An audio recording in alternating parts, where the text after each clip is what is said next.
Crusher!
Don't believe in aliens, they're never going to land. Don't believe in cryptids that leave footprints in the sand. Don't believe in spirits appearing from the dead. The only demons out there are living in your head. Dream crusher, the Lord of non-belief. If you can't prove it, no one can get ready for the dream. We all know what that means. He's lurking in the shadows and crushing on your dreams. Dream crusher, the Lord of non-belief. If you can't prove it, no one can get ready for the dream. We all know what that means.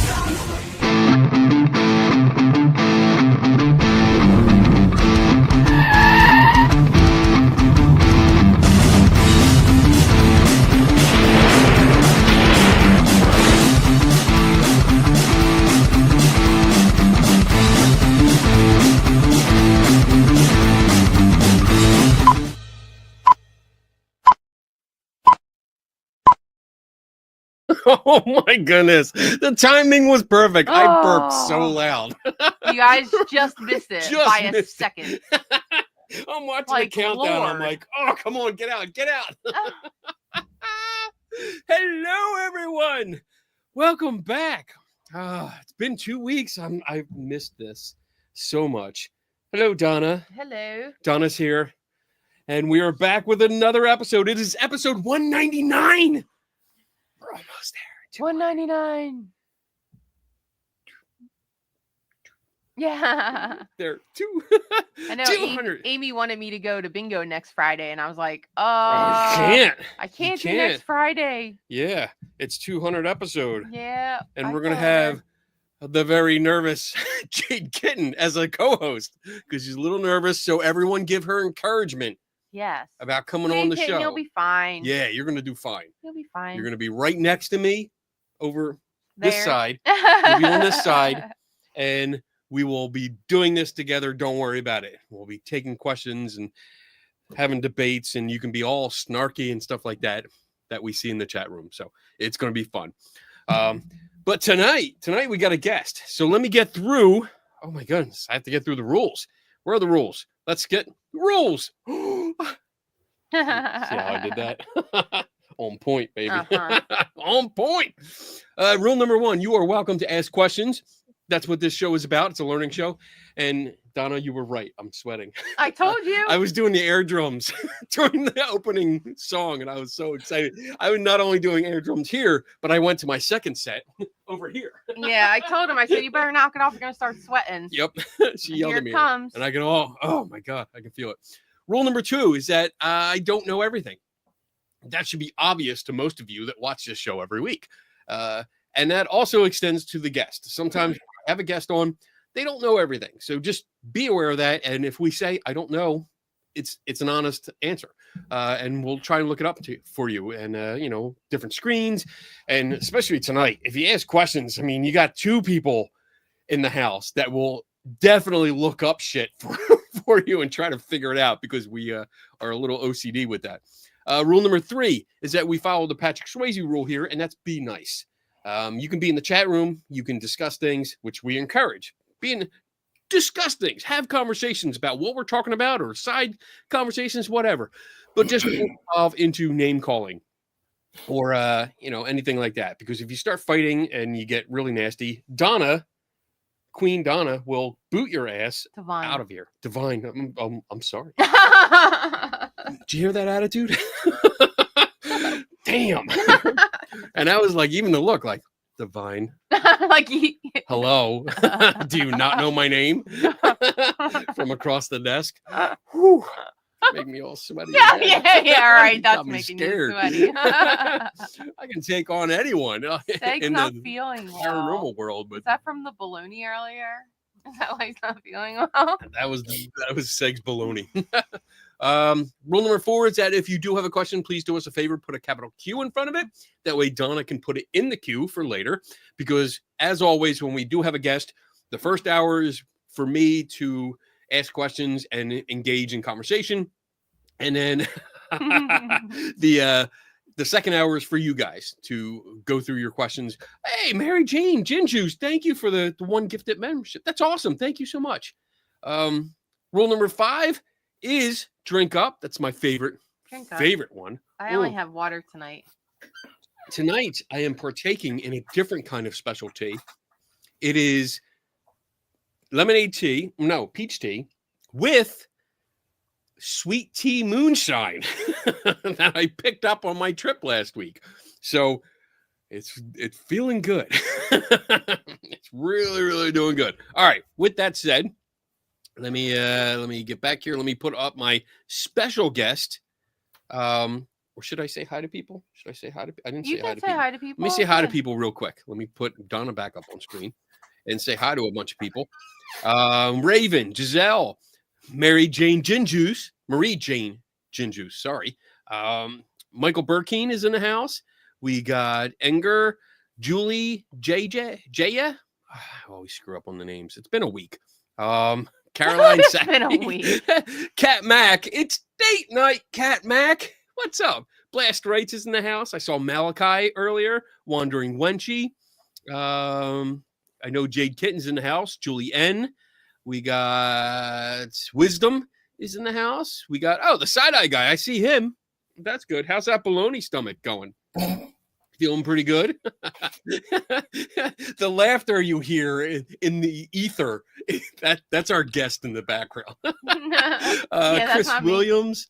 Let's see. I'm just going down. Who am I missing? I know I'm missing a bunch of people. Jade Kitten. I see others. Hey, there's StreamYard. I see StreamYard. We got a new member. Oh, Julianne became a YouTube member. Awesome. Very good. Very good. Thank you. Like and subscribe. I'm just.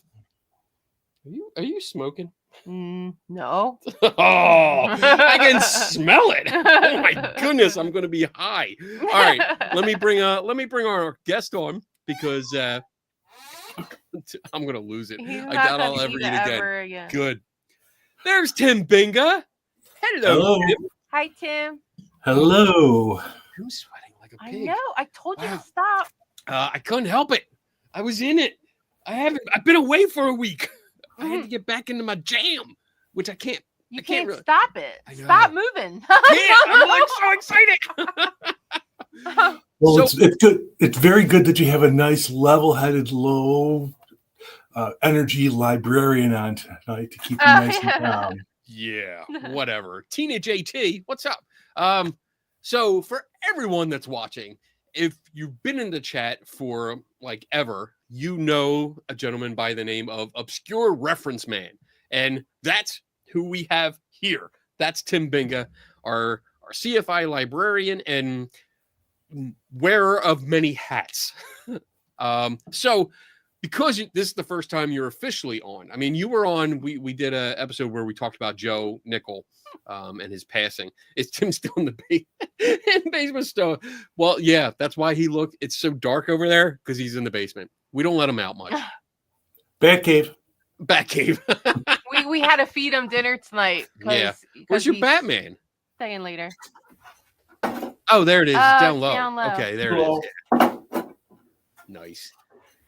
And if everyone notices in the back, there's that Loch Ness monster to the side of his head. Oh yeah. I love that. One day that shall be mine. I mean, there it is. Isn't that so cool? That is so cool. And it looks like it's underwater. I love that. I really do. All right. So, Tim, first official as a guest.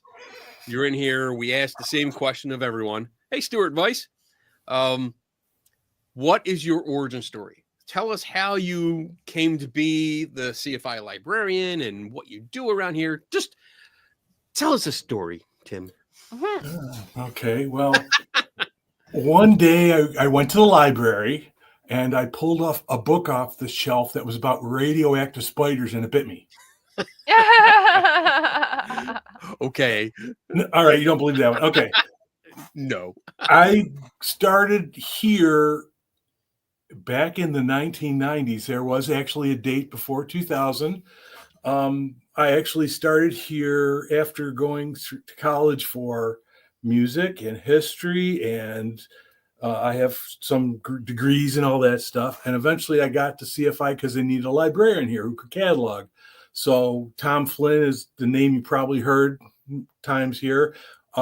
Knew of me and told my wife, who is friends with his wife, Sue, to talk to. He's a librarian. Do you think he'd want to work at Center for Inquiry? So I was getting ready for work one day, and I worked at a local supermarket chain as a department manager.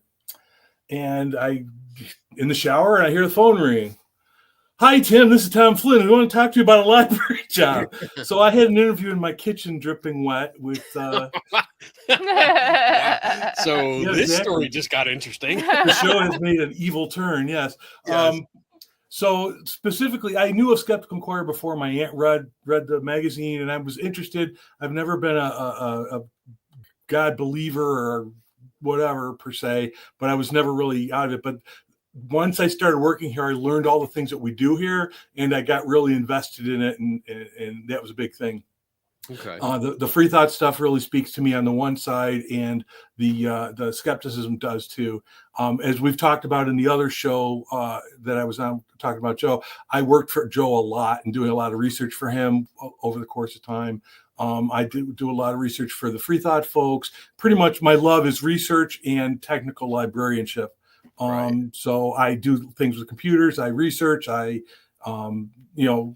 try to know where everything is. Obscure Reference Man, if you don't know, is the name of a superhero that was on Whose Line Is It Anyway? That's where I lifted it from. Oh, And score. I love that show. They had a game called Superheroes, and they had Obscure Reference Man in there. And the first thing he says is, a panda is a giant raccoon. So that's where I picked up that. My Joe Nickel called me the masked librarian in one of his articles because I helped him out, but I didn't seek fame and publicity, which I'm that kind of person. I'm a behind the scenes type person, but I'm coming out of my shell, and maybe I'm sticking a toe out of the basement instead of everything else. So, but yeah, pretty much I do everything here. IT, yeah. I do. I was a purchasing director. I was an editor for the magazine for book reviews. Currently, most of my job is the library, of course, but I just pretty much do whatever we need to do here, and the library is the primary focus. But when I try to do that as much as I can, but I do other things as well. Right, and one of the things that I really admire about you is that you do so much work behind the scenes, and something that I always feel bad about because you don't get enough credit. You seriously don't, because there are so many stories, so many of the articles I've written, so many of the videos I've done. In some part, whether it's a small part or a much larger part, you are there. You're whether it's finding a book for me, finding a reference, or when you come in here in the morning. And this is one of the routines that I really enjoy working here for, is that in the morning when I finally stroll in, because I'm one of the last people that show up. No, you're not. Well, no. There's yeah. I mean, on a daily basis, there's only one person that I beat in here most of the time, and that's behind the wall. But like, I'll come in and I hear you walking over. You bring your coffee. You sit down, and for like a half hour or so, or more, sometimes, like today and yesterday, like we talk, and we go through ideas, and yeah, like you don't do just the library work. You do research. I brought up something that I'm working on, and you went back to your office, and then I think it was this morning, like we started talking, and it's like comparing notes, and you did all the research, looking into this, looking at this person, looking at this object or event, and comparing notes. So There was a photo. It was a picture you took at a museum that, in case you're working on that, we looked at the painting of something, and we were trying to figure out more about it. So that was the one that was, so. But that's what I do. One of the things, I have a lot of experience here because I dealt with Joe for so many years and worked with him. But I also worked with a lot of people that were here. You know, if you think about it, we had all the, I'm more or less doing most of the research and stuff on the free thought side because that's needed a little bit more for things. I run the Ingersoll Museum in Dresden, New York too, and I have to write about that. I wrote a newsletter that just went out. I just got it today, actually. So I'm doing research and writing about those things, but then it's also the research and stuff for all the people who come here. We used to have visiting scholars who came in for weeks or months at a time. And so I would have to help them prep their materials and get all that stuff together. So that was fun. And the thing is, whenever I work with you and I'm looking something up, I learn about it. And that's what you say, never stop learning.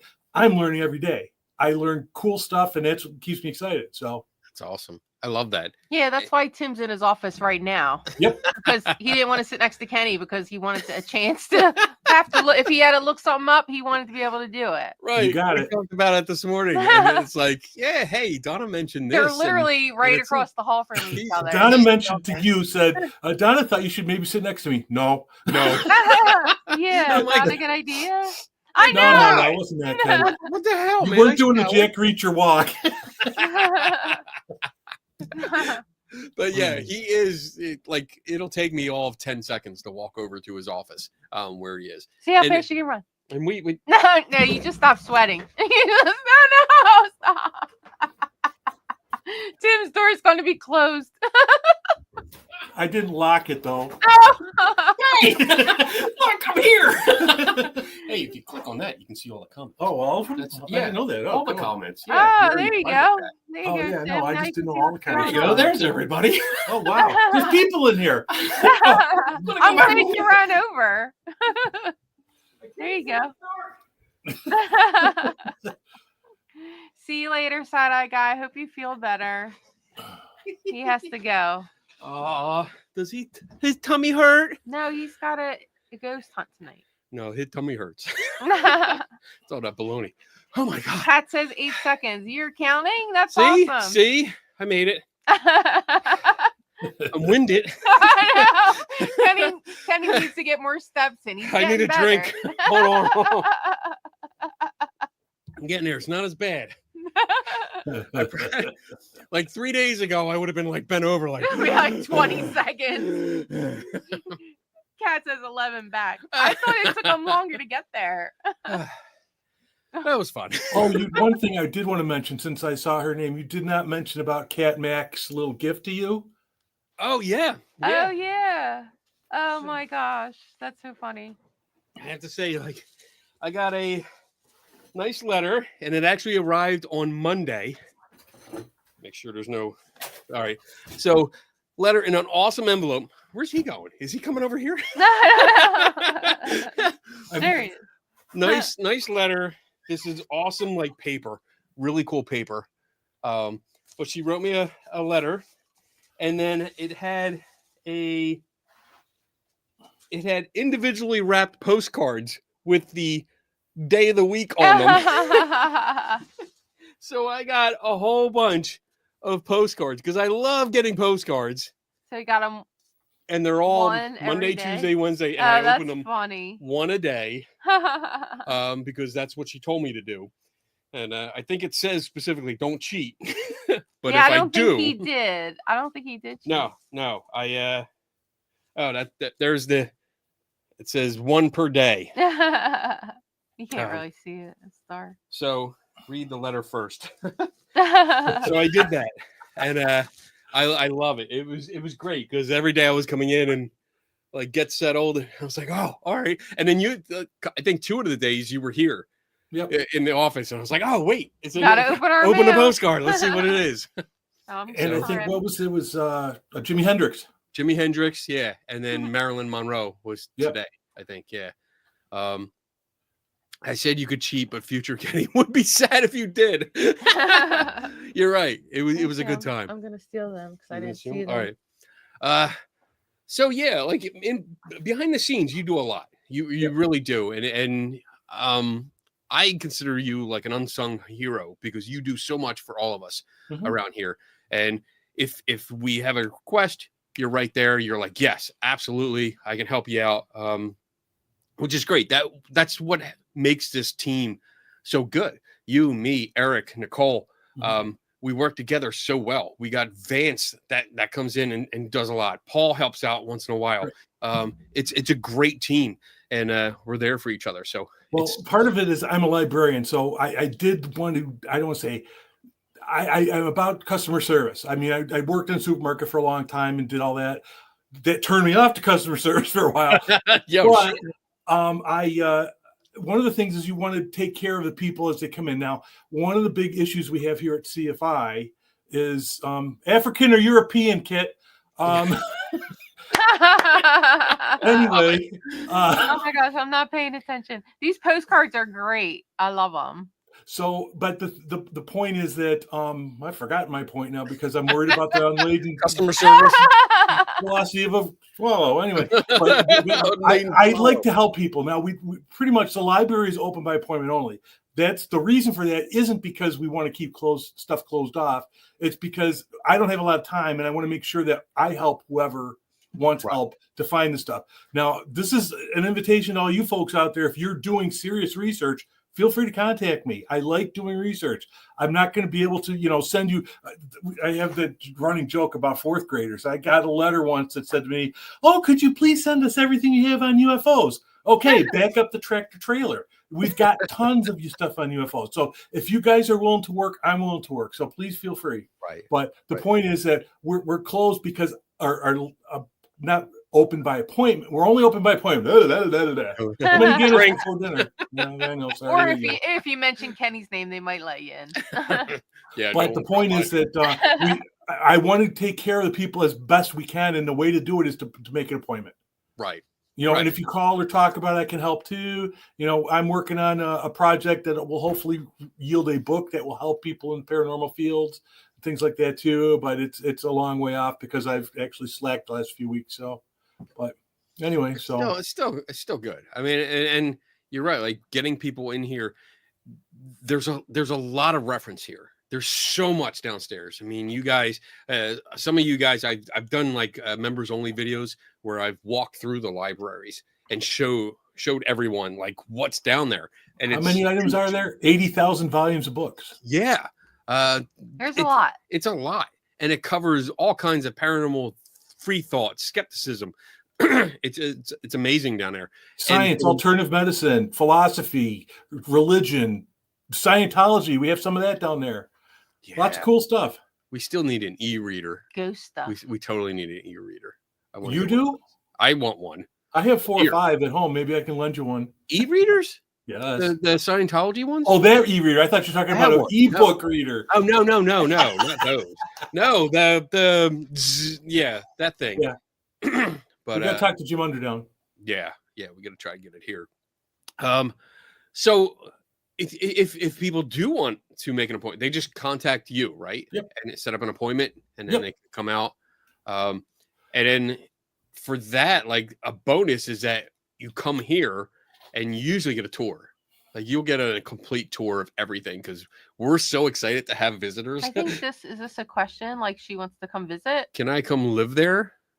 Oh. I'll bring hubby and get. Did you read it before you put it up?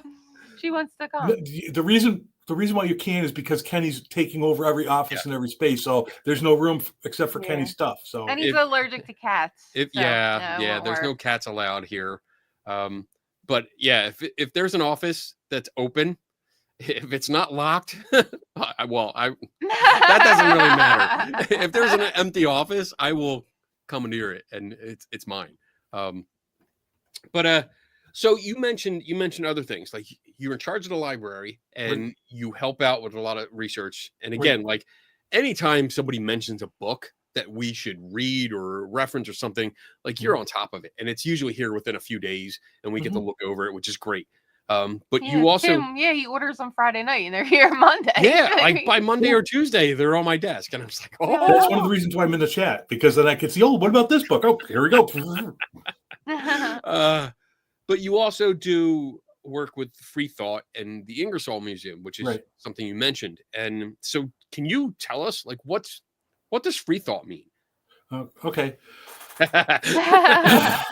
Put you on the spot. Free thought is developed into nowadays where free thought is related to non-religious thought. It's the ability to think without superstition, so therefore that you don't have deities, or you don't have to think the way Orthodox religions do per se. So, or non-religious at all. When, in the early days, as you know, there were other movements that were part of the free thought movement, such as spiritualism, such as the women's movement, women's rights movement, suffrage. Abolition was part of these movements. So I'm covering the history of those eras as well in the Ingersoll Museum. So when I'm talking about those things, there are mentions of Ingersoll speaking at Lilydale and talking during free thought stuff. So we're talking about them being close cousins, but eventually, you know, I want to say reason won out, I guess you could say, yes or no. Spiritualism went their own way. They didn't want to be associated with non-religious folks, and they created a church in some ways and sort of thing. So, but free thought nowadays connotates the idea that you do not have any religious beliefs per se, or you follow an Orthodox religion. You can still be a spiritual person. Some are. You can have a belief in a deity. You can have a non-belief in a deity. You can be an atheist, agnostic, all those folks. But free thought generally is free with your thoughts, essentially. Okay. You do your own thing. Right. Yeah. Okay. Right. Now, when I started working on this, I learned the history. Erie Canal's involved with the burned over district of the New Enlightenment. I'm not going to go into details about all that, but those things are there. But essentially, a lot of new religious movements were founded along the Erie Canal, as well as new ideas about religion, ways to live your life, and things like that. And so, therefore, the Free Thought Trail, which is a website I run related to this, is mostly along the Erie Canal there as a result of that. Okay. And who was Ingersoll? You mentioned him a couple times. Yeah. Who is that? All right. Well, Robert Ingersoll was an attorney from Illinois, but he was probably the most heard speaker in history before the advent of television and radio. He spoke and did lecture tours all across the country, even despite the fact that he was an agnostic and an acclaimed agnostic. He was called the Great Agnostic. And the reason nobody could find fault with him as far as his agnosticism. They thought that he would be a poor person. He was, evil, blah, blah. Nobody could find a fault with him. He was a very good gentleman, but he was agnostic as well. So the religious folks had a hard time fighting the words he stated. His father was a reverend. He could talk about the Bible and repeat verses left and right. He could quote from it. He did lectures on it. And the clergy would have debates with him, and he would run circles around them. Wow. So he was really good. And he was a politico for a while, but it turned out he was an Illinois cavalry volunteer during the Civil War. He did a whole bunch of cool stuff like that. But eventually, when he was in the political arena after 1876, and he helped elect the different presidents, they turned his back on him because he was an agnostic. So he left the political arena and just lectured after that. Okay. Wow.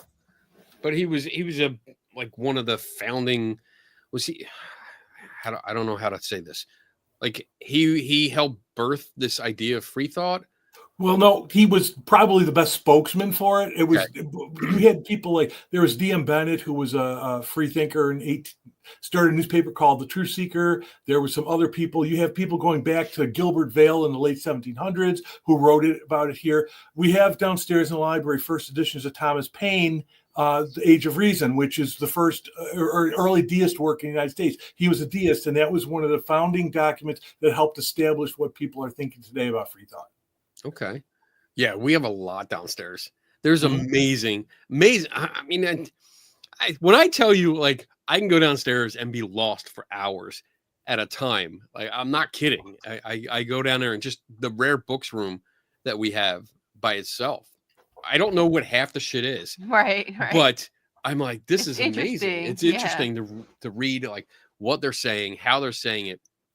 And you also have a Steve Allen room down there, right? Yes. Steve Allen was a fan of ours. He was a friend of Paul Kurtz, who founded the organization going on 50 years. And he helped us with fundraising and a bunch of stuff. After he passed away, we received a bunch of his files, which in a normal library environment, there would be a vertical file in a filing cabinet in a library. But instead, he had his secretaries later on, but he pasted items in the notebooks and subject categorized them. So communism has like 8 or 10 binders. Free thought has a couple. You're talking about communism has some. You have any different subject he was interested in, he made binders for. Now, we don't have his comedy. We don't have the music because, as you might know, he was a musician. But we have, I don't know, several hundred, I'm going to say closer to maybe 600, 700 of those notebooks of his downstairs. Yeah. He also did the Meeting of the Minds TV show, which was about having people around there. We have a pilot of the television script that he used for the filming of that show downstairs, too. So that's a pretty cool reference item. So, hold on. Hey, thank you, Wen Lee, for the $5. That's awesome. Thank you. $5, is that Australian? I think, or what's? Hey. I think, yeah. I'm gonna not say sure. Australian, Aussie, or awesome. Exactly. Oi. Thank you so much. Appreciate that. So when you're doing research, and I mean this comes up all the time with us because constantly researching things. And people that are watching now or that I interact with are always asking for tips on researching, like where to look. How do you know what to look for or where to look? What tips can you give us? Especially now, because if you do a search on the internet, you don't know if you're getting real stuff, fake stuff. What would be your advice? That would be on my how to issue, determine what a good source would be. Well, your local librarian is helpful, but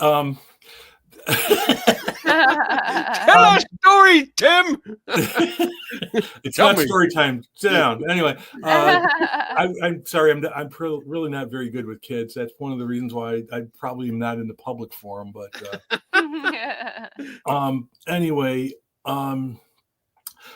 for me, a lot of it has to do with experience because I've been doing this for a very long time and I know what I've developed over the course of time. But the best thing to do is look at the people who are doing the work that you're interested in. So if they wanted to know more about photography and skeptical photography like you do, they would need to look at your materials to do that. So what are you looking at, Kenny? So then that would be something they should look at. So when we're looking at, like, if you're interested in Loch Ness Monster, I would go back to Joe Nichols' articles and see what sources he has for those and say, why is this good? Why is this bad? A big part of it is you can't say what specific item is going to be good for any particular article because it might not fit the article or thing you're working on or whatever too. Right. So it kind of has to be tailored to what you're doing too. So you have to think about that. The biggest tip I have for research is don't give up. Never give up. Right. Tenacity is what makes it. You can give up for a little while, but it's basically a pause. It's not giving up. And it's like we're still looking. And I think I saw in the sidebar the idea: am I helping you with Rose Mackenberg? Yeah, I have been. And we've been looking, and we saw a book today, which we were doing some work in Joe's office looking for stuff. And he has the book we both have on Rose Mackenberg in there too. We saw it and said, hey, do we have it? Yeah, we have it. Okay, yeah. So, right. but the point is, I would go to Joe's articles since he's not around, but you need to talk with the experts and look at what they're doing. And these are the people you know as experts. You're not going to go to the pseudo experts. You're going to go to people who are actually, you want to look at the people who you know are experts. Or if you don't, look for those experts. Yeah. Vet them out and look and see. My advice is always like when you're looking into someone that has information, like who is that someone? What's their agenda? What are they trying to get out of it? Are they for clicks and views? Then most of the time it's probably just, fabrications or embellishments. You want to be careful with that. You want to look for someone that has a background in it. Like you, for an example, I do have a background in photography. So I can give you good advice on that. But when it comes to plumbing, don't talk to me. I don't know shit about plumbing, and I won't touch it. That's why you weren't a member of the Ghost. Okay, never mind. Yeah. So where maybe? Well, I want to make a point that you were sure. saying. You also need to look. Now, you touched on the subject. You're looking at why they produced the materials that you're looking at. Why did they create that? So there's going to be a bias in there. We know that there's biases in everything. So the idea is to look at past that and say, what the reason they created this work. I like to collect a lot of the ghost books that are haunted mysteries of New England. Why? It's not because I think they're great or anything, but folklore contributes so much to what we're doing with stories and stuff like that. So like I have Steve's folklore, it's Steve's motif guide, which is a folklore treasury of all these different motifs that you can look in folklore. Where did this first appear? Like the ghost by the side of the road. Okay, this one and this and this. They can trace it down to where it first showed up in literary history, and you can track it back to wherever. So you can see, and then there's variants of it and all that. It's a great work for doing folklore type work. But when you're looking at these ghost books, like I said, the Ghosts of New England or whatever, they are great for just saying, hey, well, this is a little bit different from what I saw over here. It just opens up to everything else that's out there. So you need to think of it as, what is the purpose of this book? Is this book an actual true history, or can you use it as folklore? How did it come about? Right. And even those will mention something. They'll mention clues. Like maybe they saw a newspaper article, or they read about something in a different book that you can now reference. I mean, most of these books, like let's see, I just picked up Haunted New Hope over the weekend, and there's no references in here. So like you can go to the back of the book or back of the chapter where I would expect there to be references of like newspapers or books that they reference, but there is none. But most of the time they do mention it in the story itself. And that's usually a lead to me. And now I can go search that newspaper or that book and see what the chapter was, or what the newspaper article was, and see if I can get more information from that. Right. And sometimes it changed the story. It's typical library stuff. I'd also say, like, go to primary sources as much as you can. Go to newspapers, go to magazines, go to things that are reporting on that at the time. We talked about a while back, we're looking into the Columbus poltergeist. Yeah. What do we want to do? We want to go back to the original videotape from the photographer, right? So you want to go back there. You don't want to go back to subsequent other copies or anything else for the tape. But then you also go into the newspaper articles about that as well, or things like that. You got to use the original sources as much as you can. Granted, they aren't always there, so you have to extrapolate from that. But that's, you use everything you got. Right. Think out of the box. Think in the box. Think wherever. Just try to put it together. That's kind of like I said, and don't give up. That's why I'm tenacious. I really am when it comes to finding stuff. Yeah, like even the painting from the museum, as an example, that we were talking about. We spoke about it here, and then you went back to your office. And what did you look up? Like, what are some of the things that you looked up? I first looked up the style of painting. What style of painting is this? Because I don't know much about art. So I looked at it and I said, what does this look like? So then I did an image search on things like it, and it turned out to be a French painting, a French portraiture from the late 19th century. Right. Style. You know, Right. so all right. So looking at that, okay, now there was some writing on it. What does the writing say? Well, let's try to figure that out. Is the writing good? It's hard to read it. Is it written? How is it written? Next, I looked at the clothing on the person that was in the painting. To me, it didn't match the clothing that somebody from the late 19th century would wear. It looked a little too, I don't know, it didn't look right. So I tried to do some searching on that. And then I did find some later, but it didn't appear right to me. Right. So I wanted to look up what was different. And then it turned out, yes, this is just, it looked like it was some kind of, I'm trying to think, like, I don't say nun's habit, but it was a habit of some, not a religious order, but it was something that was like I would say like an Amish type costume or something like that. Like a, not a bonnet, but like, that little. Right. But it was also the collar and some of the way it was draped and stuff. So that gave me other clues of things to think about. Then I started looking at the painting itself, looking at, like, there was a crack in the middle of it. So I'm looking at, is that really papered? But look around the edges, or is it painted? And so I started looking up all that sort of stuff. And that's right. I was trying to get it from every angle. I even looked at the frame, which that didn't help at all anyway. So. Right. Yeah. We don't know if the frame's original or not, but it was fun. I don't even see that amount of detail when I look at something. Like, that's what we're looking at. Like, you guys are just blowing my mind. I guess, yeah. I mean, I look at I took several photos of this painting, and I apologize to everyone. I can't tell you where it's from yet because it's an ongoing investigation. I don't want the owner of the museum to be aware that I'm doing this. But yeah, we had a couple pictures, and I did the same thing. I started looking like, all right, the big crack down the middle doesn't look like canvas, because I would expect canvas to like act differently, be more of a torn and maybe flap in, but this was not. It looked like it was more on like paper, and that it was more of a print rather than an actual painting. Yeah, it looked like a print that was on paint, glued to wood that then split. So then you saw a little of the wood around it too. Right. And the same thing. I looked up style, and it's a 19th century. And some of the words, there were 3 words that we found on it, and one was definitely a French town. And it was like, okay, and that's even different because that one word was all capitalized, where the other 2 words were not. They had the capital first letter, but then the rest were lowercase. And it was like, okay, so this word is probably a town.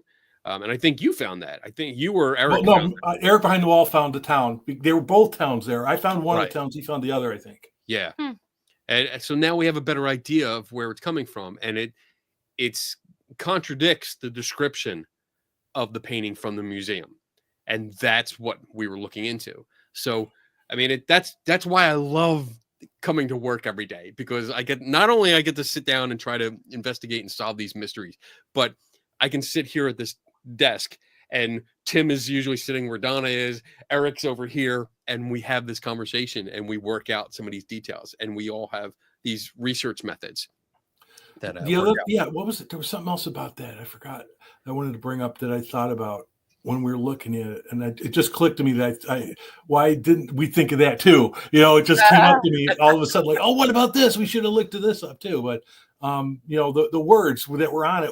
Oh, that was one of the things. I tried to put the words into a search engine just to find it, and then actually I highlighted just the words and created a small image of just those words and did an image search on that, and that came up with a whole bunch of things that were written, but nothing like that at all. So you know, but that was fun. You know, that's the sort of thing I like doing, trying to find some lost stuff, and you know, and this is the kind of stuff that we do here, because like someone had mentioned or asked about Rose Mackenberg. You know, you pretty much know all the stuff that I do, because I shared everything with you, but you still come up with ideas. How about this? What about this? And then it came up with the idea that there was a cemetery on the grounds of the hospital that I didn't know about. And that was great, because now it's like, all right, well, there's a possibility that she's there in that cemetery, and we just don't know it. Well, I don't know how much people know, but the other factor is when Rose Mackenberg died, she was in an asylum. Now, she was sick we don't know. I don't know what to extent. I don't know, whatever. But the thing is, at the time, did they actually file a death certificate that was true, that took her off the campus to bury her somewhere else, or did they leave her on campus to be buried and just said she was buried somewhere? Because that was the sort of thing. There could have been money involved, which we don't know if she had any, stuff like that. So we're questioning it. We're not saying one thing or the other, that it's definitely this way, but it just brought up another little thing. What's going on with this? And that having a cemetery on the grounds helps lend support to the fact that she might still be there. Right. Yeah. Because I mean, the last avenue that we have, which I'm exploring, is that to get a copy of her will. That's the last thing that I might give me, maybe a relative or something that another lead. I don't know. She had one, right? Well, I know she had two brothers, but I believe one died before she did, and I don't know about the other one. No, I mean, there may not be a will. There might be in surrogate court just makes those decisions for you if there isn't a will. So that's what's going on there. So it could be that they had a will, which could explain everything, or it could be that they didn't have one and the surrogate court ruled she has no will. This is what we're doing. Right. So that's pretty much the last path I have to go down. Right now. Because I have, with the cemetery thing, I have reached out to the people that were in charge of that, but it's bounced back. So they might be dead ends.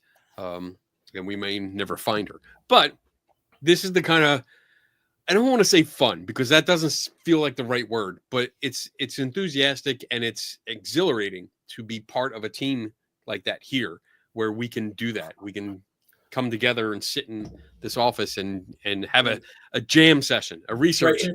And we do have to thank the people who contribute and buy the magazines and everything for giving us the opportunity to do this.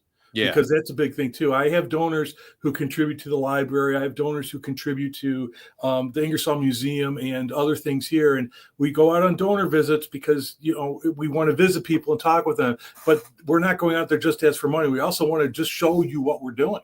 And the thing is, I thank all of the people who give us money, but you see, I want to show you the work. I want to say, hey, look what we're doing. This is what we've been working on. So yeah. And that's really what it comes down to, like the subscriptions that we get and the people that do donate to the organization, because we are a nonprofit. So all that comes in and helps. And it's nice when people do get to show up and we can show them what we're doing here. And this is how we work. And I mean, I constantly try to put pictures up. Hey, Daniel, of us like in the office, just talking and having meetings and what are we doing next, and like timeline project and the display cases and stuff, and showing people like this is what we're doing and we're getting out there, and other stuff that we do. Like next week, I'll be in Tim Redmond's high school down a couple minutes away from here teaching his class because he does a critical thinking class. And it's not because of just me. It's because of all the work that we all do here. And I'm able to showcase that to the next generation, which is great. I mean, that's what we want. And I'll be in the basement. They might let you up for that hour that Kenny's away. You're in the basement. You got to figure out how that 3D printer works. You're not coming out of the for that too. You got to make something that looks good in order for us to let you out. Dream catcher. Oh, that's so funny. That'd be good. Yeah. Oh, dream crusher. That's it. Sorry. Dream crusher, but make it in a dream catcher. A Thor's hammer that's called Dream Crusher. There you go. And put it in a dream catcher. Like you could have a dream catcher on the side, like an emblem. Dream crusher in a dream catcher. Yeah. With a little flask of rum. Because reasons. Oh my goodness. So what else do we do here? What else do you do here? Tell us what you do. Librarian, you have the Ingersoll Museum, and that's when is that open? The Ingersoll Museum? Yeah. It's open Memorial Day weekend. It starts we're open Saturdays and Sundays, 11:30 to 4:30 every weekend until Halloween. Okay. And that's in Dresden? right? You Dresden, said New York. Yeah. It's about halfway between Geneva and Watkins Glen on Seneca Lake. And About I've 2 been hours there. from the office. Okay, yeah, I've been there a couple times. I was there for an anniversary. What was it? The Yeah, it was the 30th anniversary of our running the museum. The museum has a rather sordid history of early history, and we took it over about 30 years ago, and it's been there for us now, since then. So we were celebrating the 30 years. Okay, and it's got items and artifacts from his life and his Yep. work and stuff like that. Yeah. Yeah, a lot of paper, of course, but artifacts related to, like, there's actually he has a Freemasonry sword in there, which is interesting because he wasn't a that's cool. Freemason That's that we cool. know of. Because he was of course a notorious agnostic, so we didn't think the agnostic or the Freemasons would allow him in because you have to swear an oath to God to be a Freemason supposedly. Oh. So it's a little conundrum that I haven't investigated, but Tom Flynn did before I got here, and he was the former director, and so he's figured it out somehow, but I don't know what that is. So Yeah. I was just happy because I was able to help out because when you close it up, everything's packed away. So I was able to go and help put everything back out. And of course, the sword came out. And I was like, yay. Well, we lost a display case that day. Yeah, that doesn't surprise me. I don't know what Tim. happened. It doesn't surprise me. I don't know what happened. It was broken when I got there. Yeah, I've come home. Ann and I are going down there in a couple weeks to set up for the next season. Okay. Dude, I don't know. Did I ever tell the story on here about the He lamp? probably won it in a card game. Well, the thing is, the Ingersoll, that sword is actually inscribed to him. That's the thing. His name is on it, and it's a Freemason sword. So, Oh, wow. Yeah, so that's why we're thinking it was more or less the local area that he was in at the time wanted him to be in it, like a Chamber of Commerce or something, and that they said, okay, you can be in, but we're not going to do that. But it's more a social club. But I don't have any evidence for any of that. But that's what Tom Flynn, I think, decided was the ultimate factor of that. Maybe like, hey, we'll give you this awesome sword. Just don't pick on us. Leave us alone. Please. Of course, he drew the sword and said, no. The time to be happy is now. Anyway. Oh my goodness. That was an Ingersoll saying, if you didn't know, sorry. The free thought trail you mentioned. Like what is that? Tell us about that. The Free Thought Trail is a collection of sites related to the history of free thought that are within a 2-hour drive of the Ingersoll Museum or the Jocelyn Matilda Gage House. She was a free thinker as well, and she was a well-known suffragist who thought that religion was causing women's suffrage. So therefore, she wanted to abolish it. So between the two of those houses, I'm trying to remember. One's in Fayetteville, I think, her house is in Fayetteville. It's close to Seneca Falls, anyway. So the original making of that website had a 2-hour limit from those two places and everything in between. So, but pretty much it's free thought related sites. So there's a couple utopian society places that were Fornians, I believe they're called. There are abolitionist churches that are in there. There's actually, I'm working on a thing right now. There's a person, assistant or a director of the Homer Historical Society, Homer, New York, who informed me that our National Dress Reform Society page was wrong because the actual first meeting for the national, NDSR, I said it before, the first meeting was actually in Homer instead of in, I forgot where the other one was. But anyway, so I researched it. She gave me materials, and so I'm changing the Free Thought site to reflect that, and adding Homer as another spot on the museum site. Okay. Wow, that's pretty cool. Pretty cool. Yeah, I like that. So you mentioned before that because you have this superpower about the library and how you know every book that you've cataloged, all the books. I remember about 20,000 volumes of the works that I have personally cataloged. And if you can say, you go down the stairs, you get a book, you tell me the title and the author, and I can probably tell you if I cataloged it or not. Or Tim, do you know if you have Chariots of the Gods? Yes, I have 7 editions of it downstairs. Or, he'll know how many and where they are. Well, I know that's the problem. I think Camp Mac asked about eidetic. I do not have an eidetic memory. Yeah, I just remember things. I know, but the thing is, I know how to take tests. Yeah. And that's the thing is, I'm a very good test taker. So, and I have always been. So, yes, I don't know what to tell you there. But I mean, there's a lot of books down there, and you do that.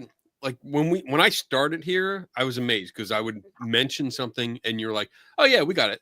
Yeah, we got that. We got." And these are obscure, which is funny because I know obscure reference man. But obscure books, like really, and I got to admit, like I was skeptical.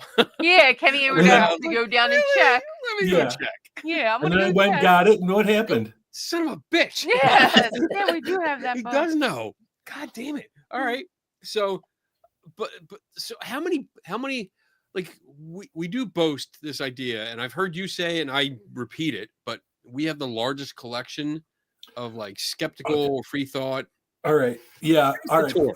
Free thought related. We have the largest collection in the world of free thought related materials in the library. It is the largest collection. General paranormal. Now, I'm not talking about specific collections of paranormal like the Rhine Center or other places that have subject-focused collections of paranormal phenomenon. Right. Like there might be a Bigfoot museum that has 10,000 items. We don't have that. But if you're talking all the general principles of paranormal and all that sort of thing, we probably have the best collection in the world of that. Yeah, that's nice. I love that. Yeah. And it's growing. Damn it, it's growing. Of course, we also have skepticism in there, and it is the best in skepticism anywhere. Nobody else has a collection like we have there. Right. Too, so. And if we're talking library, we probably have the best collection of materials of American Atheist materials that are not located at the American Atheist Library. I have a book collection of little blue books, they're called, which was a 1919-1920 gentleman named Emanuel Haldeman Julius was a socialist. He bought the newspaper Appeal to Reason, which was a socialist newspaper that was the largest circulation newspaper in the world. And he decided that, if people were better educated, they would turn to socialism. So he started putting out all these really cheap paperback books and he's considered the first mass paperback book publisher. Anyway, so there are about 1,900 titles, and then there's 1,900 variants of titles. He sold millions of these because they sold for a nickel or a dime or a quarter at different times, and they are on every subject. We have the probably one of the best collections in the world of those too, because it touches on so much of what we do here. Right. So and that's all on the table, right? It's on the wall too. Those are the ones I have to go through to match to the ones on the table, because one of the things about those is that I look at those as like baseball cards, because there are different imprints on them and different age times. So I could have they're like the number one, they're all numbered. Book number 1 has 8 different variants that we know of, and I have 6 of them. So I'm missing 2 of the variants, and it changed titles once or twice, and things like that. And he did that all the time. He changed the titles of books and things like that. So as a result of that, there are variants. Like I might have number 50 might have 4 variants, or things like that. But some of them are printed later, so it's got a printer's mark here that didn't. I'm doing all that work and looking at them all for that. That's awesome. I love that, and that's an addiction. I know. I'd be the same thing. That's one that I remember talking to Tim about working on that project, and I'm like, oh, this is like one, like once you get stuck into it, you're gonna get sucked in. You're in for good. Yep. That's like a memo on my phone. Like I don't know about you. You probably have. I think you have something similar because we've talked about this. But like I have a memo kind of a like thing on my my phone, an app, and it's like I'm constantly keeping track of all my cameras or what I need or what flea market things that I need, and that would be in my like this is my camera list, my vintage camera list keeps going, all the ones that I actually do have. But I would have a list like that because all the books are so cool. I have spreadsheets with those. I have the actual museum that has them in Kansas. But for that, but in addition, like I have a 12,000 book library at home, a digital book library at home that I use like Caliber for, which manages those things. And I've collected them because I've been an editor for a while. I get books sent to me, so hey, I'll keep them. Why not? So it's great. So right, cool. That's so cool. You have, before we go to break, I know you have something to give away. Yes. Somebody asked if Tim was going to spin the wheel tonight. Cat Mac. I could do it later, but I think this is going to be a random draw from. Oh, okay. We're going to do that before break. We're going to do it, so I can. Which one you want to do? I can do it. You can pick a code word that everyone has to put in. Okay. And then we'll give it a minute, and I have the random giveaway. Right. Let's do that. But you want to show them what we're going to give away? Yeah. Let's. This is it. This is a book called Mythos by Stephen Fry. And if you're interested in Greek Roman mythology, this is a book that he rewrote some of that. And he was at our conference a few years ago. So I had it signed. So we're going to give a signed copy of this away. So I think the word's going to be mythos. All right. Oh, so I'm going to do hashtag MYTHOS. Yes. Uh-huh. So if you put that in the comment section, I will. I'll let it go for a moment or so, and then we'll start collecting them. We'll start getting names in. They're starting to slowly come in. Yep. Now. And I'll share the screen. Make sure you put hashtag mythos. Just to make sure, because I'm not sure. Like it's the tool uses a hashtag, so I want to make sure everyone gets it. Hashtag mythos to get into this. There you go. I see it. And then we Julie will and hashtag it. Yeah, make sure you put the hashtag in first. Just to make sure. I want to make sure this is this works for everyone. Kent Anderson, do it again. And then hashtag wisdom, not the at symbol. Hashtag the tic-tac-toe. Yeah, we're playing tic-tac-toe. I have to start typing. Don't I want to copy this too? You got it. I think you can do it more than once too, can't you? Like just make sure. So yeah, you can keep putting. Well, it'll still pull from it, so I don't think. It doesn't put like more than that. Got it. So okay, let me see. Start collecting. So all right, so it's collecting. We got 21 entries so far. That's good. Put it on the? I'm gonna. Yep. Oh, okay. I'm sorry. Yep. I'm gonna. All right, guys, hurry up and get them in. Screen. Share. There it is. 22. We got 22. We'll try to get to 25. So we'll get it. We got 10 seconds. And then I will is it not pronounced like you know what, Jenkins? I'm the same way. Like Tim, you keep saying mythos, and I say because it's Greek. This is the spelling, otherwise it would be myth. Everybody make sure you spelled it right. Make sure you pronounce it right when you spell it. All right. I don't know if it's actually Greek, but I've heard him pronounce it that way, so that's why I did it. Funny because people are redoing it. All right, here we go. We got 25 entries. Okay, 25. Draw. Ready? Go.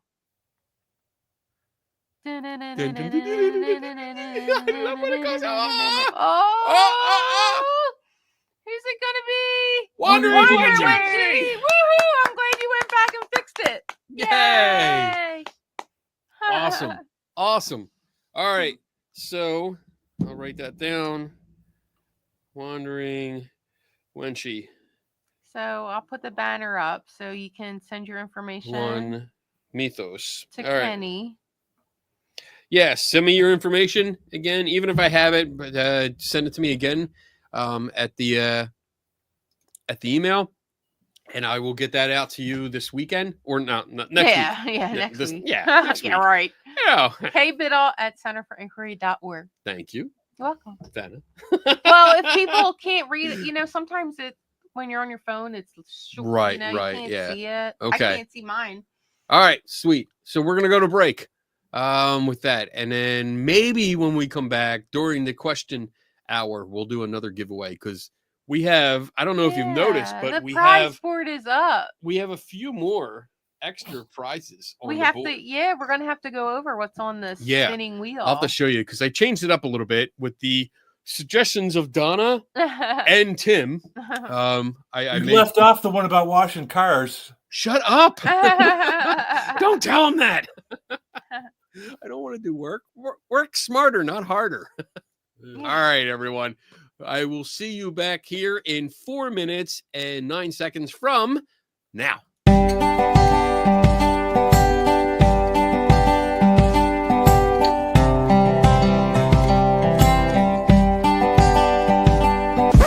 And now for something completely different. Welcome, my fellow skeptics. Welcome, one and all. I am the chief investigator. Oh, come along, old chap. We will have a ball. Now, if you will excuse me, it's time to open the mic. Good night. Good night. Kenny Biddle's the name, investigating's my game, and I will have at it. Quid pro quo. As the head of this committee, hunting for ghosts can be shitty, but there is nothing better that I know. I am a skeptic through and through. I question everything, don't you? Let's open the bar and have some questions, alright? Maybe you might find an answer or two. I will find the truth this night and day, and if my name is not Kenny Biddle, then I assure you here I will not stay. Good day!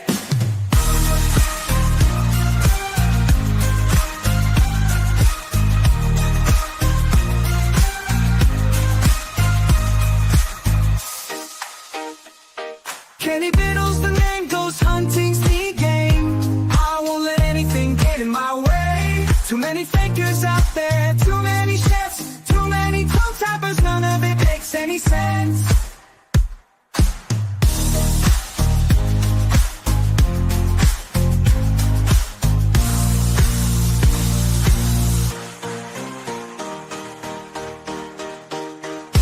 I am a skeptic through and through. I question everything, don't you? Let's open the bar and ask some questions, alright? Maybe you might find an answer or two. Who knows? There may be ghosts in the machine, but trust me, I am not so keen. I prefer to see these things clearly, not in 144p.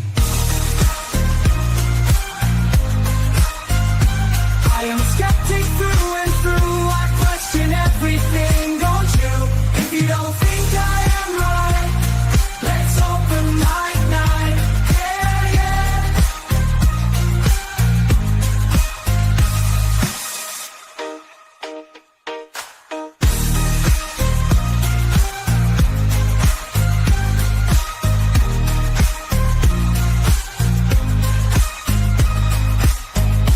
I am a skeptic through and through. I question everything, don't you? If you don't think I am right, let's open mic night. Yeah.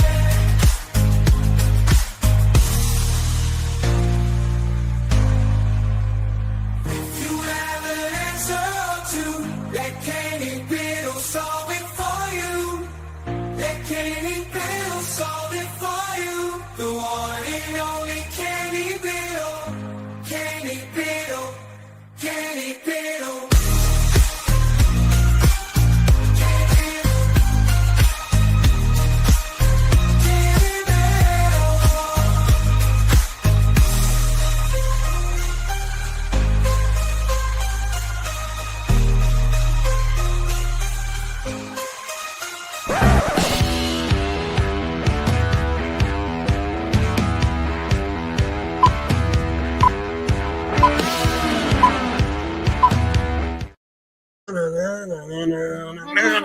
All right, listen to me, people. Before we go any further, you do not want to be here when Kenny's dancing in the hall to his music. Okay. Hey, I kept my pants on. Oh This my time- gosh. This If I time. wasn't here, it might have been off. So I Oh, wanted it definitely. I don't. If nobody's here and just Donna. I mean, I don't need my We're pants. always jamming in the halls. That's why he has it so loud, so we know when to come back. Yeah. We hear the beep, beep, beep. Oh, shit. Gotta run down. Oh, my goodness. Oh, I hope everyone is having fun and enjoying tonight's show. Talking with Bob didn't Tim. make it to the Facebook. No, it didn't. What? It's not on It Facebook. says it on there. Yeah, I know, but it's not there. It's not Damn it, there. Bob. Wait. I already got my sign ready. I understand, Bob. It's a busy time of year. Yeah, whatever. I don't understand. You should be here. Fucking. Oh, I'm not going to make Fridays in May. Bullshit. Who's your boss? You give me a name. Oh. I'll take care of this. I'll be like, look, he's got a previous engagement. He needs to be here. 8 I to don't 10. think she's gonna like that. This is his wife. Yeah. All right, damn it, Bob's wife. Mrs. Damn it, Bob. Yeah. Let him be here. I'm interjecting. The wives are always the boss. Yeah, I'm I thinking know. he's not. Thanks for checking in, though. We really appreciate it. I'm glad you're just not ignoring us. Bullshit. All right. Second hour is Q&A. And as always, when we have a guest, that is the hour is reserved for you guys, the viewers that are watching this show, that have watched along, that have enjoyed what we've been doing. And it's time to get to your questions finally. So without further ado, let's dive into this shit and see what we can make up. All right, here you go. Inger, what happened to all the treats you got on your birthday? Or if there are any left. There are some left. There are some left. Because I'm I trying didn't eat my share. Wait, you gave me 3 on air. I just said that during the show. Uh-huh. You gave it in front No. of everybody. I know. I've been pacing myself because honestly, yeah, there were 4 gone within the first day and a half. Yeah, I was wait. like, Michelle will be here this weekend. Maybe we'll share one. oh, One of mine. I'm hiding them. No. I know. There's only so many I hiding know. places. Oh, don't. This office door locked. You don't have a key to this. I do, Don't Donna. say anything. Thanks, Tim. I knew you'd have my back. And that's all for Tim tonight. Thank you so much. Appreciate everyone coming by for the show. He got you big. Got you. I'm waiting to oh, okay. I thought. Oh, don't fall down, Tim. I thought he was going to come over here. I'm like, all set up to shoot. Oh, my goodness. Scared you, huh? I was like, where the fuck did he go? I know, yeah. Where'd he go? Couldn't have gone that fast. He can't move that fast. Where'd he go? How'd he do that? All right. Magic. Good question. He went through a portal. Yeah. Which rum is it that Kenny drinks? Oh, so I drink Kraken. That's my favorite. Kraken, just a regular Kraken, dark Yeah, no rum. gold. No or, gold. I like or the black. dark Somebody said black. bite. So there's like Captain Morgan Black, which is okay, but I prefer spiced dark rum. Original. So Kraken is my favorite. If And it looks dark. It is a dark rum. it is dark, yeah, I like it. But it doesn't like say. I don't think it says dark rum. It's just on it. Kraken. Yeah, Yeah. just Kraken. Spiced rum. Yeah, because somebody was like, was it gold? And I was like, There is a "Oh, gold. They do yeah." have a gold version, I don't and think you'd I'm like not. that. Yeah, I have a bottle. I think I have 2 bottles of it, and like one's a souvenir on the shelf in my basement. On my I have a shelf for Kraken stuff. I get like the Christmas gift pack stuff like that. So, but that's down there, and otherwise, yeah, I just drink the black because black is beautiful. It's the black. That's for my buddy Anthony. Yeah. Mysteries Untold by Michael Burkeen. Tim, what is your favorite era in history to learn about? I'm a history buff too. Well, for work, it's late 19th century, early 20th century. When we're talking, I have my history degree has a lot of American Civil War and modern history is part of that. So I did take some courses in medieval history, which was very interesting too, but I'm mostly using that for cosplay stuff now. I don't use it for anything seriously, but it helps with some of the religious, how medieval times led to the religious reforms that are going on today. So that's one of the things I work with in some of those capacities, but it's mostly late 19th century. Now it's with Ingersoll and stuff, and mostly the advent of print media, later, with newspapers and things like that. So, Ingersoll and that sort of thing, that's kind of where I stick my head now. So. Right. Cool. All right. Good question. Somebody says giving you advice, Kenny. You should try Maggie's Farm Spiced Rum. Give Kraken a run for its money. It's made in Pittsburgh. So I do. I mean, I like spice. That's my favorite. Spiced rum is what I drink. And my preference is Kraken because it's big bottle, cheap. That's what I. It's a cool bottle too. I tell them that it's a cool bottle. But it's also like I like spiced rum. I don't like gold rum because to me it smells and tastes too much like whiskey, and I don't like whiskey. So the spices help, mask the flavor and make it something that I like. So I think that made sense. I hope so. Okay, I hope so. I don't know. I've been drinking. We were pre-gaming. We were at the bar before the show, and then that was nice, hanging out at the bar. Do you want some postcards from New Zealand? Yes, Pinky. Absolutely, with your unicorn. Send them on over. I will put up the address where I can do it. You can do that. Okay. There you go. If you want to send them to that address, I will most certainly accept and be happy about postcards because I love getting mail. Yeah, we're gonna have to find somehow like a place to display them. Maybe down the steps.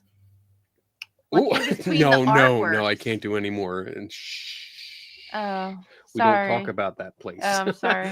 Because I can't have people knowing. No, but one of the other offices that I've already commandeered. Yeah, we can just start putting it on the back of the door and then start. I'll put them on the walls. So when people come to visit visit our new project, which I can't announce yet, down to the end, all the postcards. That'd be they're going to be like, "Oh, what is this?" I'm like, "Postcards from around the world." To me. All right. Moving on. What else we got there, baby? Hold on a second.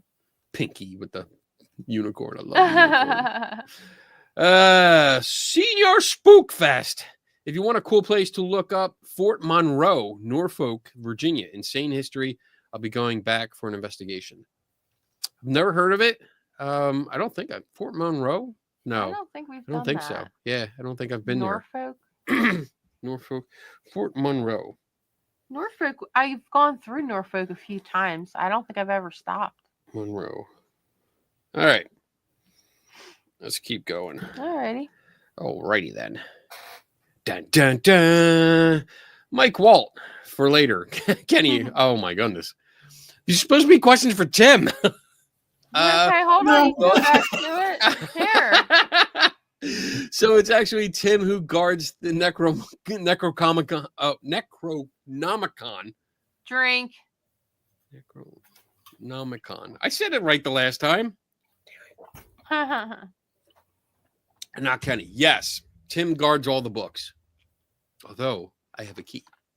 He gave me a key. It's all illusion. You don't really go down to the library. The stairway is like a portal. I'm in an alternate dimension. I'm not really in the library at CFI. That's good.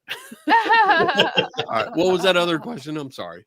You want to go back? Yeah, we can go back to it. Yeah, we can I was just messing around. Kenny, thoughts on Ashton Forbes and his bullshit ideas on 0 point energy destruction, teleportation of Malaysia? Yeah, you hit it on the head right there. Bullshit ideas. That is bullshit ideas. I hate when people they inject just metaphysical, outrageous ideas directly from science fiction in order to gain notoriety for themselves by exploiting the death of others, because this is absolutely exploiting the death of others, and it's shameful, and he's an asshole. That's all I'm going to say. Thanks for your any you want to comment on that at all, Tim? No. I am going to comment. I am, if you can tell, I'm more cynical now than I've been through the whole time I've ever been at Center for Inquiry. I'm getting that way because I relived a lot of the same things over and over and over again of the things we're talking about. So we did astrology however many years ago. It was in the Skeptical Inquirer in 1976. That's one of the reasons why it was founded. Then astrology disappeared, and then it came back in the 80s, and we had Miss Cleo and all that fun stuff, and then it disappears, and now it comes back. It's coming back. It's the same thing over and over again. So I don't want to say I don't want to investigate it, but it's got to be more interesting, I guess, for me to want to investigate it. Is that clear? It's got to be something different. Right. When it's the same shit that just keeps recycling, and you see it in waves. We see it in waves with astrology, UFOs, right. Bigfoot. All these come in waves, and there's no new information. It's the same shit, and that's why, like we can get a cynical attitude, and it's maybe not so cynical. It's just you didn't bring anything new. Right. We've already done this. I'm not going to look at it again because there's no new information. So we're moving on. And I don't. Donna's pushing us. Donna's Tim Vickers is on it. I know you're spending way too much time talking about moving on. Right. Well, Tim Vickers is on, and some call me Tim. Monty Python reference. Yes, I've gone to Psychon as Tim the Enchanter. So yes, it is absolutely a Monty Python reference. Yeah. Michael Burkeen asks, Tim and Kenny, if you had the ability to time travel, what era would you like to go see, and who would you like to meet? I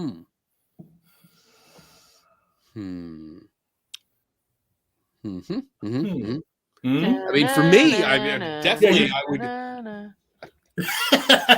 I was giving you time to think. You need to stop smoking so much. I haven't been smoking. You're going to tell your wife to stop being so smoking? Come on. I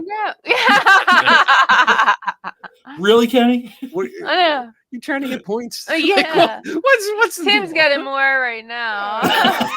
Anyway, I would definitely, like, on my list, all-time high list would be Houdini. Yes. Absolutely Houdini. I would love to go meet him and pick his brain until it's been picked over. Like, I would just talk to him forever. And Rose Mackenberg, I would love to meet her and be like, where the fuck are you? I'm trying to find your grave. Where are you going to be buried? Yeah, those are two I definitely would like to meet. Well, I like that. It's just, I don't know.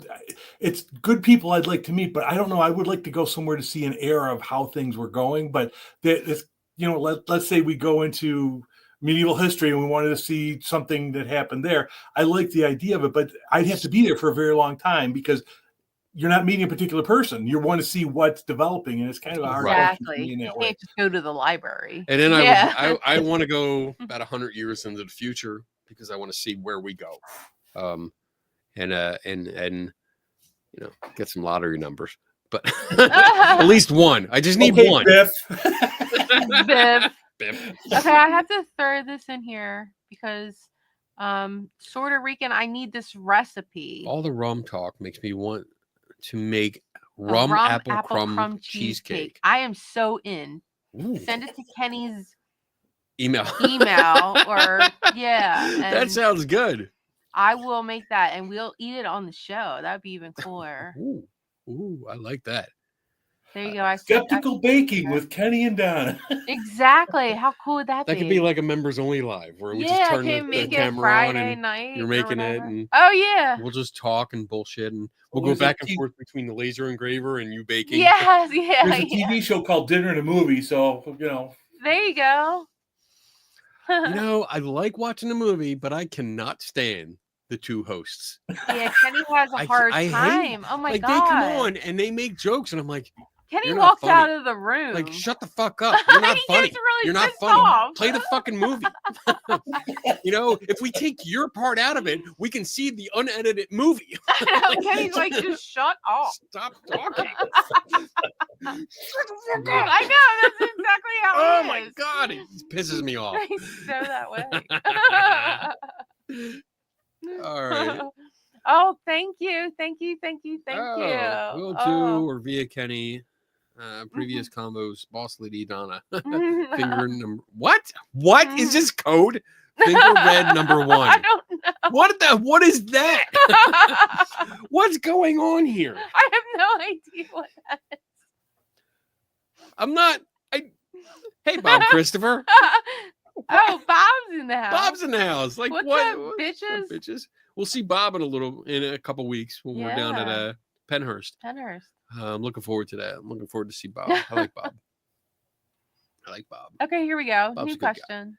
Do you have books specifically on Santeria. Kenny and drink. voodoo? Kenny just No, drink. no. You didn't even I didn't say try. You didn't even try. No, I have to say You it said wrong. Tim. I You have to said say it Tim. wrong. I think you need to drink. I think you need to stop smoking. Guys, is this a drink moment? No. It's always a drink moment, Ken. Come on. I think it is. Why are you fighting me? Tim, answer the question. Why are you fighting me? Yes, we do have a little bit. We don't have a great deal of that, but we do have some materials. We do have especially a lot of stuff on Marie Laveau and things like that, talking New Orleans and voodoo and stuff like that. But mostly the stuff that we have is just overview works of it. There's nothing specifically like of Santeria or voodoo that you would think like a spell book or things like that. It's all just stuff about those topics. Okay. All right. That's And cool. and what's up? Blast rights. What the hell? Like, avoidance needs to be added to the rules. Why are you against me? Look, people are like, drink. This is not me. Oh, and Puerto Rican, I understand what it meant.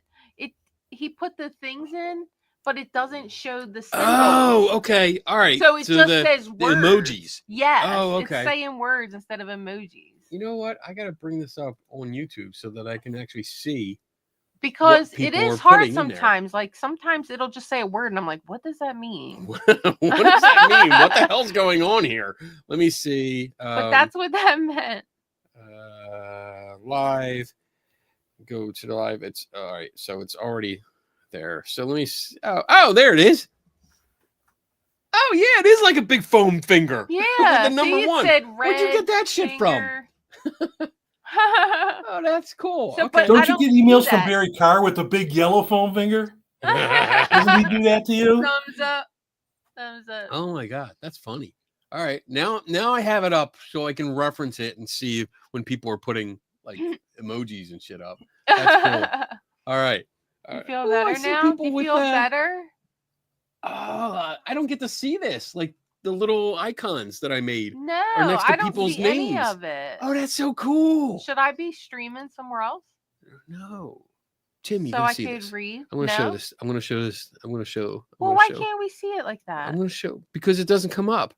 So if you look, like right here, little Bigfoot, I right can't- there, it's so Bigfoot. tiny. Oh, there he is. Oh my gosh, it made it Bigfoot, tinier. Bigfoot.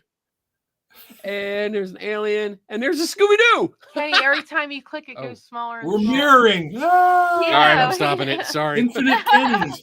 How did that happen? Wow, that's weird. Okay. I'm And sorry. you know I'm what so the excited. problem is? Kenny never goes back and watches any of the shows either, so he never sees all those little things. I know. I don't see them.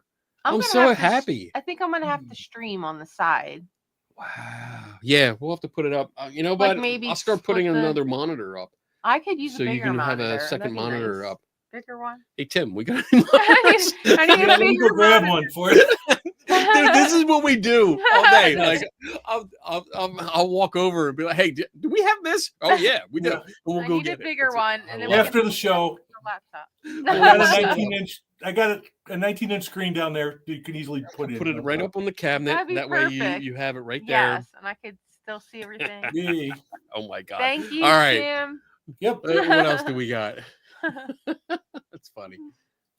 All right, Senior Spookfest. What do you guys think of the oh my god. Voynich manuscript. Why do you guys put Drink. these hard words in here?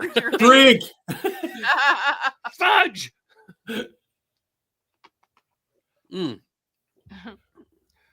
Tim. funny. What do Hey, you Billy, think how you doing? You're up. Bill's on. Bill, hey, Benny. Bill. What's up, Bill? He's doing his Halloween or his Easter thing for me. So, Voynich Manuscript was a book that had very indecipherable symbols and drawings, and had plants that were not very well understood. And there was some stuff that came out the last year or two about it. I thought that kind of resolved some of that, but I don't remember specifically about it. I remember years ago working on it. Joe did a thing on some of that, so I did some minor quick work on it. So, but I haven't followed up on any of that for years, so I'm not 100% sure on that. I remember looking into it and like seeing it, looking at some of the pages and realizing like, all right, I'm cheating. I'm looking at Google now. 15th century codex, written in an unknown script and language, making it one of the world's most mysterious texts.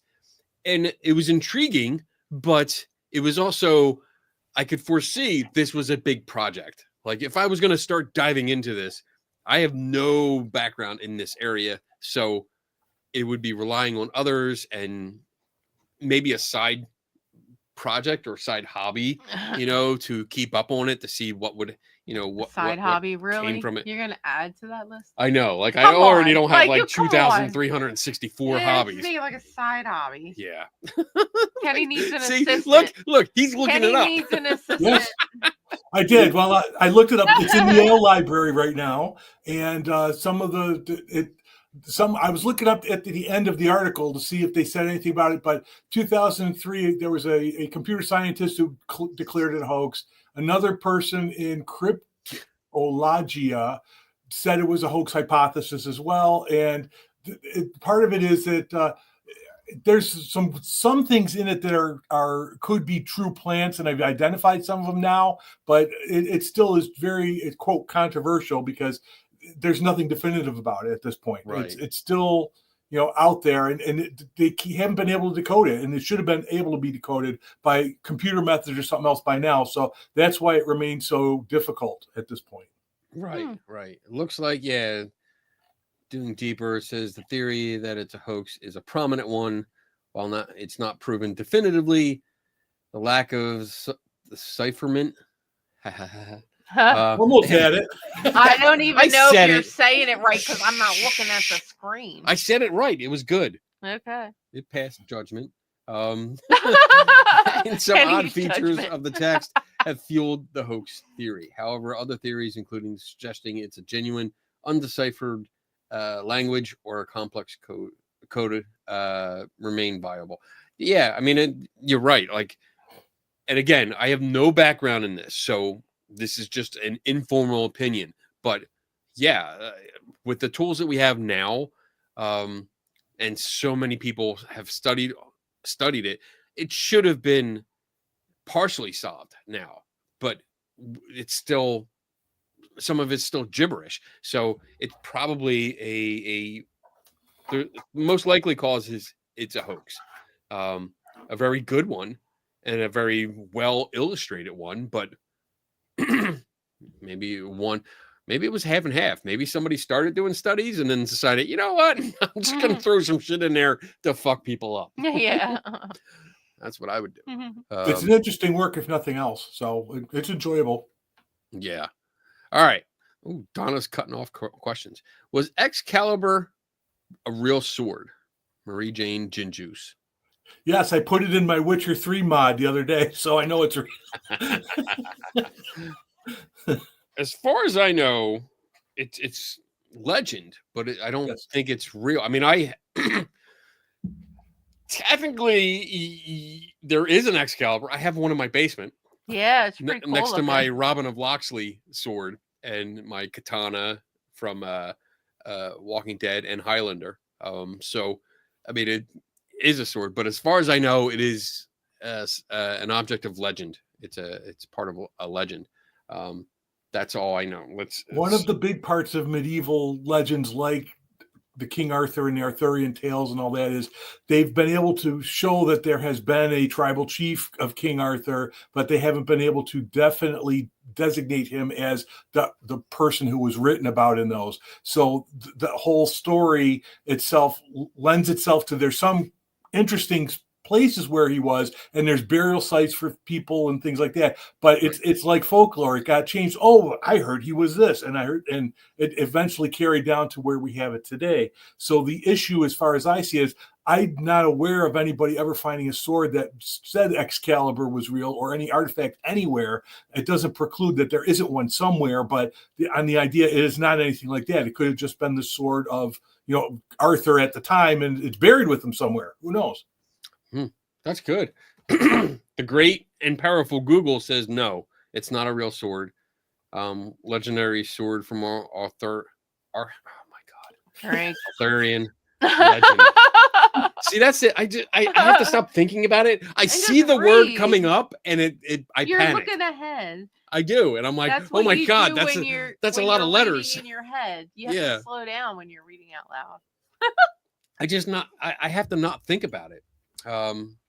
But now this gives me an idea for a project. You have to finish reading. It's part of Arthurian legend. Numerous replicas, interpretations have been created. There is no evidence of an actual Excalibur ever existing. Except for the one that we have. So that gives me the idea, because I just watched a crafting channel on YouTube do out of cardboard boxes and some kind of paper mache thing, but made not even paper mache. I think it was like putty or something. He made stones, like fake stones. Oh. And now I'm thinking Excalibur on the front lawn. Right next to the Well of Souls. Yes. Going right through the top. We could have a whole system of tests. You have to Is pass the that, Well of Souls to get your chance at Excalibur on the front lawn. And oh my God, it would be a hit with the college kids. I don't want college kids on my front lawn. We'll charge them a beer. The dog will freak I know, out it'd in the be great. window. That'd be so much fun. What the stuff that was made out of, was that like good for the weather, or would you have to bring it in? It Like, would. is I it think it weather? was like maybe like a cement. Oh, so top. you could keep So it outside. you kind of get the cardboard box and you crush it in different places so it's all kind of crumbled, and then they were piling on. I'll have to look it up. I think they Okay. were piling on some kind of cement mix on top of it, so it had a hard shell, but it wasn't like a a boulder. big rock. You could pick it up and Oh, move it that's kinda around cool. without a problem. But I was like, I was looking at that going, it's pretty cool. What I can know I make that'd be out a of that? cool garden project too. Like it would We be could make a better fort. than buying like for like my garden pass kind of things. The Yeah. little I was thinking more like a castle, like a clubhouse. Kenny's like thinking I'm a gonna make castle. clubhouse. You're gonna going to make go on the that. front lawn. This is it. You're going on the front lawn. Who approacheth the bridge of death must answer these questions 3. If it's going to be a castle, it's going to be in the back garden. Who comes up? You stupid knights. Good night. Kniggets. Who approaches? Oh, here, somebody makes them. Oh, Her partner. my partner made those. Concrete Awesome. over some Over filler. some Oh, filler. okay. Fake rocks. Yeah. Fake rocks. That's I There you saw go, it on Kat. Penny YouTube. wants a sponsorship. That's the floor. Yeah, look up fake rocks, Cat Mac. Oh, Let's here, see. Daniel says cardboard box, chicken wire, then cement. Stain the cement. Boom. Doesn't get any easier than that. Making fake rocks. This is where the show goes. Make fake, super cheap, fast and easy fake rocks. What are you gonna do? Show everybody a video? No, I was looking to see if the video like, that what I are you doing? it was a I can't now. I got Monty Python on the mind. All right, I'm gonna let's go to the next question. Okay. Wisdom for Tim and Kenny. Do you have a favorite book there? If so, what and why? Oh, I what's your guess favorite talking book? about the library.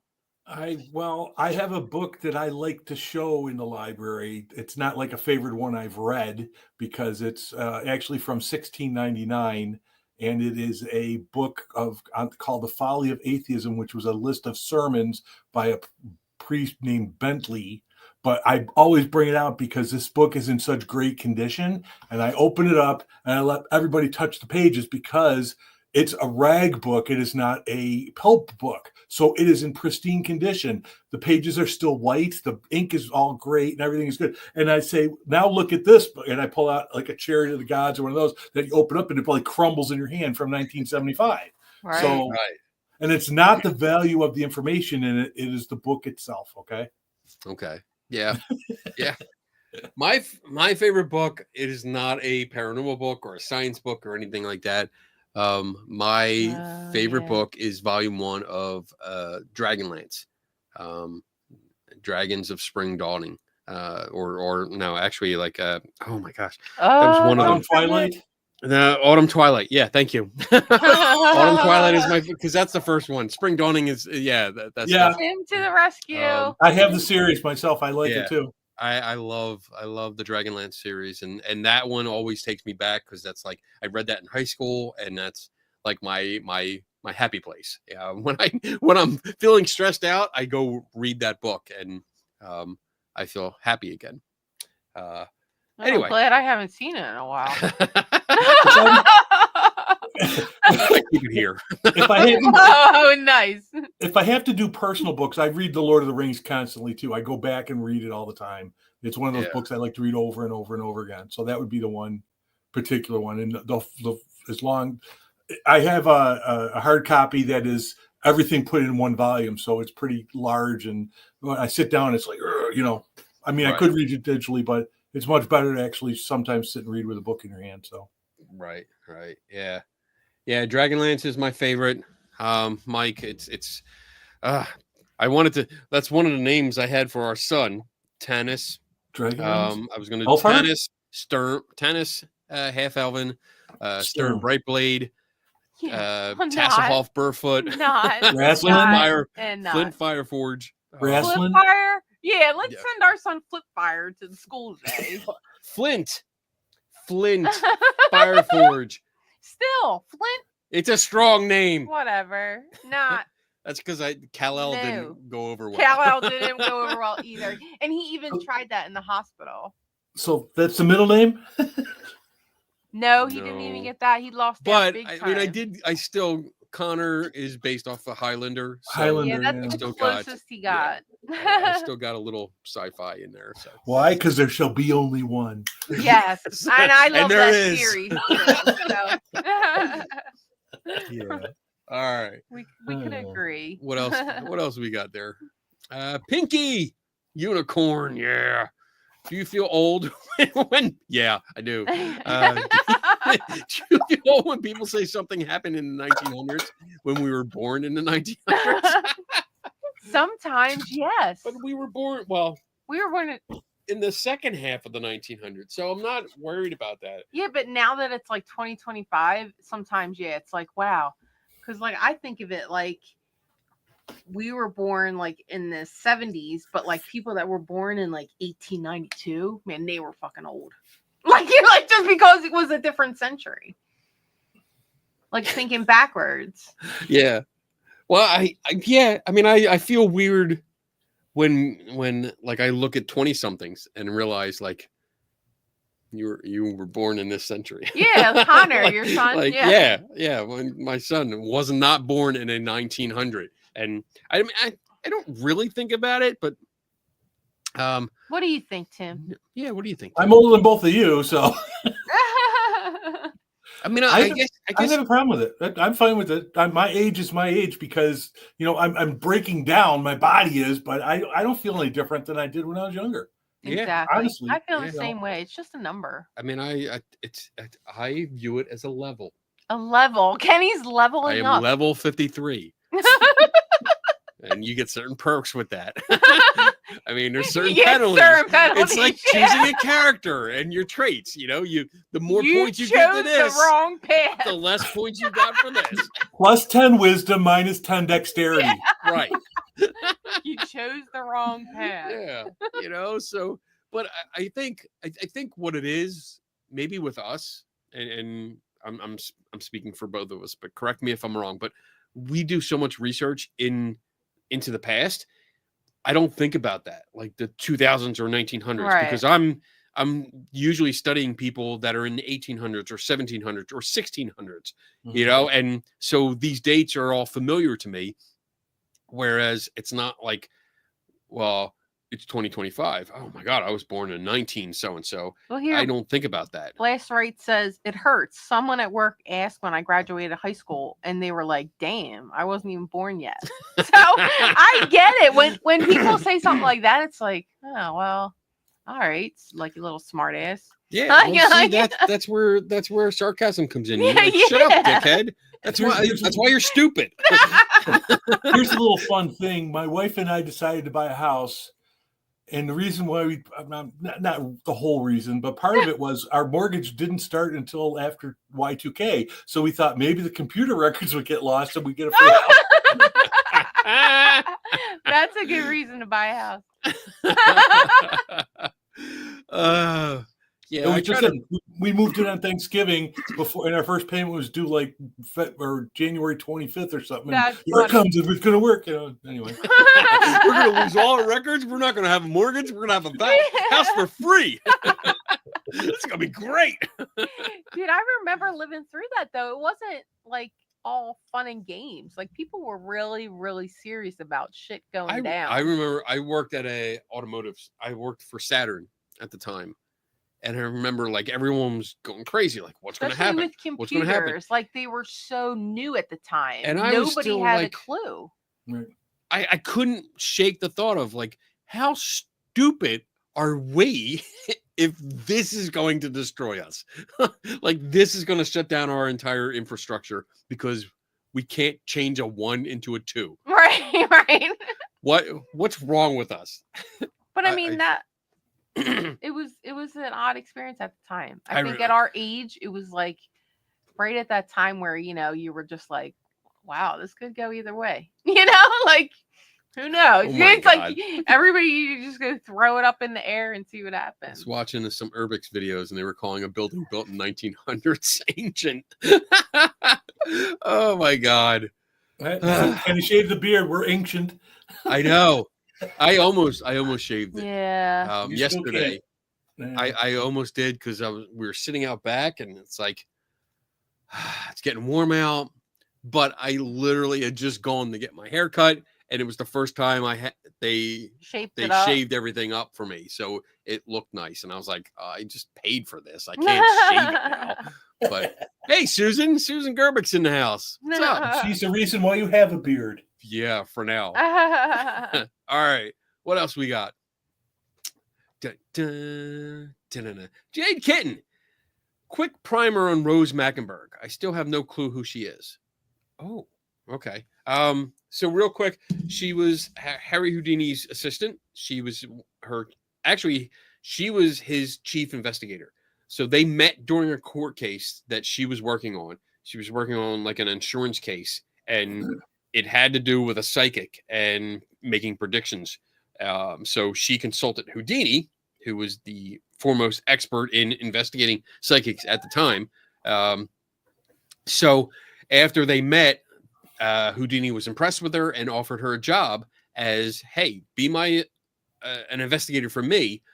And her job was basically to go ahead of his show. So any tour dates that he had, she would go ahead into that city, rent a hotel or an apartment for a few weeks, don a disguise, set up seance interviews or appointments with the local psychics and mediums, and she would attend. She was trained by Houdini to look at tricks of the seance, of communication with the dead and stuff like that. So she would be able to sit in the seance and pick out what was being used. And then she would take that information back to Houdini. So when he arrived in town and did his shows, he did his shows in 2 parts. One was his escape artists and mentalism tricks. And then the second part was doing a reproduction or a recreation of a seance that was based on the local medium. And he would name the local medium and say, this is what they were doing, and I can replicate every trick. And he would do so. And they did that for a few years. She was great at what she did. And then Houdini passed away Halloween 1926. And Rose carried on the tradition. She didn't do the tricks, but she did interviews and did lectures at high schools and colleges talking about how seance tricks were done, how mediums did their work. And she did that for quite a while until she retired. And then, unfortunately, she got sick and went into the hospital for several months and passed away. And now we don't know where she's buried. And that's the work that we're trying to do, trying to figure out where she was laid to rest. Yeah, she didn't have any family. She didn't have any. Well, she had some family, but I mean, she didn't get married. She didn't get married. She had no kids. children, no descendants. And because she was in the hospital for so long, it's thought the prevailing idea is that all her assets went to her care. So she had no money in the end. And that's pretty much it. We have no idea where she is. Right. And two things. One is in the 1950s, I think they did a expose or a magazine article or a newspaper article on her, and she showed the disguises she used and all that fun stuff too, which is really cool. The other thing is, one of the things magicians are, and Kenny and skeptics, we're trying to find where she's buried so she can have some kind of marker, and that's the big reason why we're trying to find it. And I don't know if this is going to work. I'm going to try and show you, but so there, it doesn't really show well, but this is a reproduction of the newspaper article, and that's some of her disguises that she wore. There's a whole bunch of them, but I have that poster size up there because she is an inspiration. She did what I do now, and it's nice to read about her exploits and stuff. And you can find this online. I'll find the high resolution image that I used for this poster, and I'll make it available to everyone if you want to get a smaller poster or something like that for it. So, but she deserves a lot of credit. I have PDFs, but they're not good quality, so I would offer them, but they're not good enough. So this looks. So I got the highest resolution I could find, and then I upscaled it myself. So this looks like a newspaper, and most people that see it think it is a newspaper that I was able to get. Why not ask a psychic medium? Because we want to find her. Yeah. We want some good information. Oh, man. So, yeah, I'll make that available. Interested in that. You might want to jot that down too, remember. Yeah. Post high-res picture. High-res pic. It might be worth it for us to do someplace, not just post a picture, but maybe do a rehash of what we've got. Maybe we can find people to help us. Right. Yeah. Write it up somewhere, and I know it's SI, but maybe a web column or something. We can talk to people about it. Put that picture there, and then that'd be kind of cool. Yeah. Maybe just an update, and let's put more on Kenny's plate. Right? Why not? I don't have enough to do. Oh man. Do you want to do a giveaway? We only have a few questions. Oh left, yeah. So why don't we? Is there any questions? Let me look real quick. So there's one question just for me. It says my name. So why don't I do that one? And Tim, if you don't mind, do you want to come over and spin the wheel? Right. You're going to explain the new things, right? Yeah, he'll explain it all. Yeah. Okay. Yeah. Let's do that. Wait, would you want to do a question first, or what do you want to do? Well, let me explain this first because I got to bring it over. See if this works. All right. So I took one of the baggins out and I rearranged stuff. And now we have, let's see, there are two things on this. Well, there's three. Yeah, you can't really see them. You're going to have to read them. Sorry, I'm going to read them. But you have the Skeptical Help Bar Ouija on the go, which is here and here. The Ouija on the go. So Donna has done tins. They're little mint tins. Yeah, I don't have one here to show them. Do we have one? Do you have one? I think I do. Because I should have. Yeah. There you go. Here. I've shown this before. So that's what we make. We make that. And then inside it's a Ouija board with a little planchette, which is Wait, there it is. There it is. Tiny. It's a little resin. So basically, she did one with the skeptical help bar. Oh yeah, that's what you're talking gonna board. get. That's what you're gonna get. So the talking board that I made, she made a print of that Ouija board that will go in here. So you'll win that if you get on that. In the middle, this was Donna's suggestion, right? I think it's an autograph picture. Yes, So that was mine. it's an autograph picture because she's like, some people want autograph Kenny picture, and I Biddle. was like, oh, fine, I put it on there. So it's there. And then over here, we got 3 different ones. We have Demon Away, Demon Spray, which Demon Away, Demon Spray. I Should be here had. somewhere. I gave one to somebody. I sent it out, I think, to Blast Rights. I think I sent that to. So it's a little bottle that I made with a label. Oh, it looks like this. It's demon spray. And then there's a homeopathic rum, because I did a video a while ago on homeopathic rum, and I made rum that was homeopathic that was not rum. It was just water. so you're gonna get a container But of water. it comes with a label that has a skeptical help part. So And that's it in was there. as effective as. It's just as effective as any other homeopathic medicine. And then in the middle here, there is a you pick. So basically, you get to pick one of whatever here. And I think that's it for anything new. So Yeah. with that, There we go. Generator. if you want to win, we're going to do a hashtag Tim Spin. Tim Spin. You're gonna So, make him write that out. Hashtag TIMSPIN. Tim Spin. So start putting that in the chat if you want to win, because in a minute or so, Tim is going to spin the wheel, and we're gonna give somebody a prize. Yeah. Tim Spin. Tim Spin. Tim Spin. Tim's They're starting patiently to come in. waiting over on the side here. They're He starting to came come over. in. Yeah, there's Donna. Hi guys. Oh, I love it. Oh yeah, Steph. Steph. Rosa. No, she said it comes up that way, so Oh, I really? don't know Does if it? you can fix it. Oh, that's weird. Kenny will put you in. Kenny, put her in. Oh no, because it comes up on there too on YouTube. It comes up that way. I know, Hey, I'm but can talking. you put her in? Like put a hashtag for her under your name? I can't do that. I can't comment on their other people. No, I mean, you put in a hashtag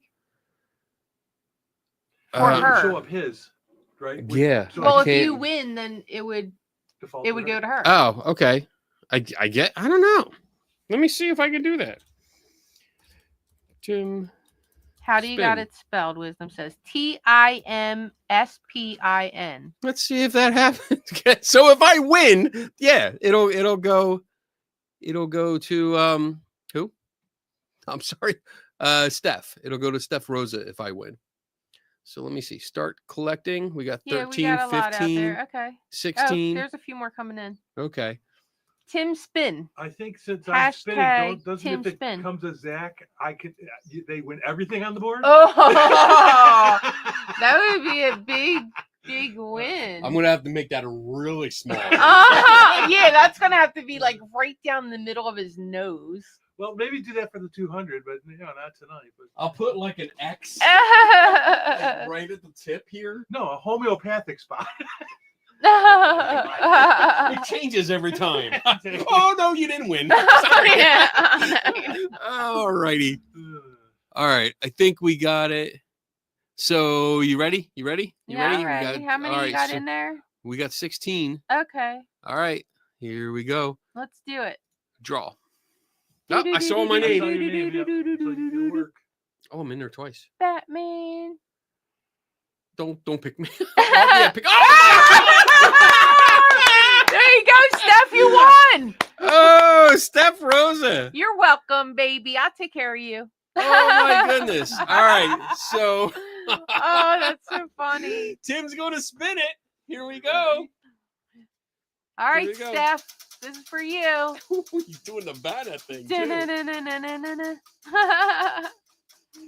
Oh, I love this thing so much. It's so fucking cool. Oh, you got a book. You get a book, Steph Hey, from the Rosa. librarian, you got a book. Yay.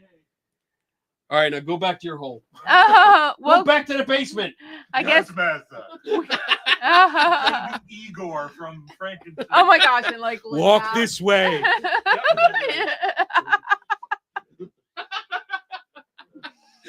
Oh Lord. What's with your hump? What hump? Too much information. All right, Steph. Let me Send see. your information to kbiddle at Yep. centerforinquiry.org. Send that over, and I will get a book out to you. Actually, Like see. and subscribe. what do I got? So Hit that button. I usually oh, there's two of those. I usually don't really tell you what I'm gonna send, but I'll let you pick. I got these three right now. So I have The Truth About Uri Geller by James Randi. I have Entities by Joe Nickell. And then Looking for a Miracle by Joe Nickell. Cool. So if any of these interest you, let me know which one, and I will put that aside for you. Love Young Frankenstein. That's so I know. Frankenstein. That was such an awesome movie. Frankenstein. Oh, wait, there he is. I was like, why isn't Tim on? Why am I so big? All right. That's good. That was good. That was fun. I like that. You got to spin my wheel. I'm telling everyone. All right. With that, I can't believe that's funny that I came up. That's how I get out of sending prizes to anyone. Right. Kenny, was it the best of Shires or the worst of Shires? Oh, Puerto Rican. You're so funny. You're so funny. Cat Mac, since you like puzzles, have you ever worked to decipher ciphers? Decipher ciphers. That's nice. Like the one Zodiac sent to the newspapers. So I have not. I mean, I do cryptograms. I love cryptograms. I love cryptograms. I used to do those all the time. Love them. Isn't that kind of the same thing? A decipher cipher? Like it's kind of like a puzzle. It's a puzzle, right? Let me see. I was so far behind. Okay. Yeah, it's like a puzzle. It's a cipher, but you got to figure out the code and all that stuff. So, but I haven't done anything like what you're asking here. I haven't done that. I saw the ones from the Zodiac and the newspapers, but it was one of those where I was like, again, you kind of get the sense of this is going to take a while, and I have to wager like, do I have time? Yeah, do I have doesn't have a time lot to of do time this? to get 'Cause sucked in. I 'cause know, yeah, as soon as exactly. he starts, If I start it, this is going to be all night, and I look at the clock. It's 7 p.m. time for a song. Oh, is it? It's time for Donna's song. We don't have that much left. It's all right. We're doing Donna's song. All right, everybody. We're gonna do Donna's song. Let's see, where is Donna's song? There it is. So we'll be back in 2 minutes and 35 seconds to wrap up. We'll see. Be back in a minute. In the skeptical helper, there's a guiding star, keeping checks in line. She's the queen of the bar, with a wink and a smile. She keeps things flowing. Divine Donna's on the scene to keep you from trolling. Divine Donna, watch her keep the show on track. Moderates with flair, she's got your back. With her love, Kenny Biddle every Friday night. In the skeptical help bar, she's a delight. Start your questions with a capital Q, so Donna can pose them for you. Follow the Swayze rule and be nice, or she'll kick you out for life. Divine Donna, watch her keep the show on track. Moderates with flair, she's got your back. With her love, Kenny Biddle every Friday night. In the skeptical help bar, she's a delight. Rarely says a word, unlike her hubby. Doesn't let the show run into hour 3. She may be quiet, but she reads all the chats. So say hi, or thanks, she deserves that. Divine Donna, watch her keep the show on track. Moderates with flair, she's got your back. With her love, candy fiddle every Friday night. In the skeptical help bar, she's a delight.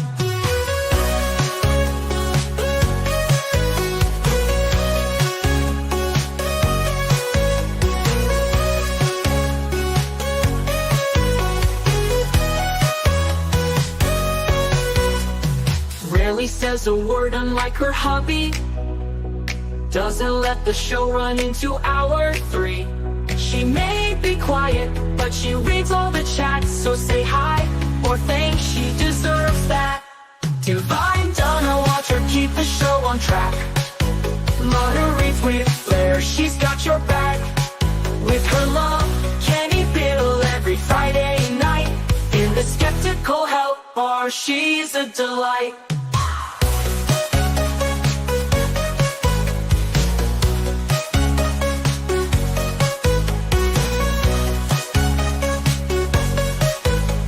The skeptical help bar, she's a delight. Yay! I was playing. I just put my own emojis in the chat. Oh, did you? Because Oh, I'm my like, gosh. oh look, this is what they do. Oh, there. Look, so now and I can yours see. came up. Look how Yeah. it came up. Now I'm seeing how they come up. Okay. Bee crap. Bee crap. What's that? Bee crap. What does bee crap mean? Oh, it's bullshit. Oh, It's the bull. the bull and the crap. The bull crap. That's funny. Damn it, Bob. The skeptical eye, and And what's the then the first Kenny one? special T. Oh, That's- now I alright. know what it means. Now I got it. Now I know the code. Okay. Sweet. That's funny. That's so funny. Guys, All right. I'm so sorry. You put that stuff in and it comes. That's how I see it. I don't see the little Yeah. icons. We don't. But now we know the secret code. Yeah, you're gonna have to print that out for me, like the code and what it means. Like yeah. the little. See, it's weird because like the goat, I see a goat. Leanne put that goat in, and that Maybe pops up. it's where it comes from, like Yeah, the maybe. areas, like the locations. Yeah, I don't know. I don't Yeah, know. Leanne, are you in the U.S. by any chance? Or maybe it's just Well, no, because much we have to Kenny, drink. yours came up with the like we don't have them. I don't know. I mean, there's more down here. There's YouTube ones. Yeah. Oh, see, But like not yours all of aren't them are coming up. through. Like Pinky just put in a bunch. Right, See that? and look, it yeah, just came and up it's coming up like with that. little squares. Yeah. All right. Let's Spend too much wrap this time up on because I that? don't want to keep Tim too long because he still has to drive home. Yeah. All right. Fine. Let's wrap up some of these questions and then This is from Steph Rosa. all right. Steph Rosa, entities would be nice. I'm in Australia. If that's difficult, I can give it to someone in the US. Nope, we'll figure it out. Yeah, just send your information to Kenny. All right, I'll put this aside. That's for you. I'll put his link awesome. back up real quick if Australia. you didn't get it. Are you close by Side Eye Guy? Do you know Side Eye Guy? Oh yeah, right. You just send it with him. Because Australia's like so small. It's like, oh wait, I know a guy from there. That's funny. Maybe she is. Leanne says she's in the U.S. Depends on your device, maybe. I don't know. Maybe, but we're weird. on the computers, so I don't why know. would it? Technology is weird. Yeah. All right, it's what else odd. we got? Dun, dun, dun, dun, dun. Dun, dun, dun, dun, dun. Tim Vickers, have you been to the most haunted house? That's for you, Tim. Which Tim are you talking to? I'm talking about the Oh. one that's getting Vickers. Vickers. Oh, you know what? Wait. Hey, Tim Vickers.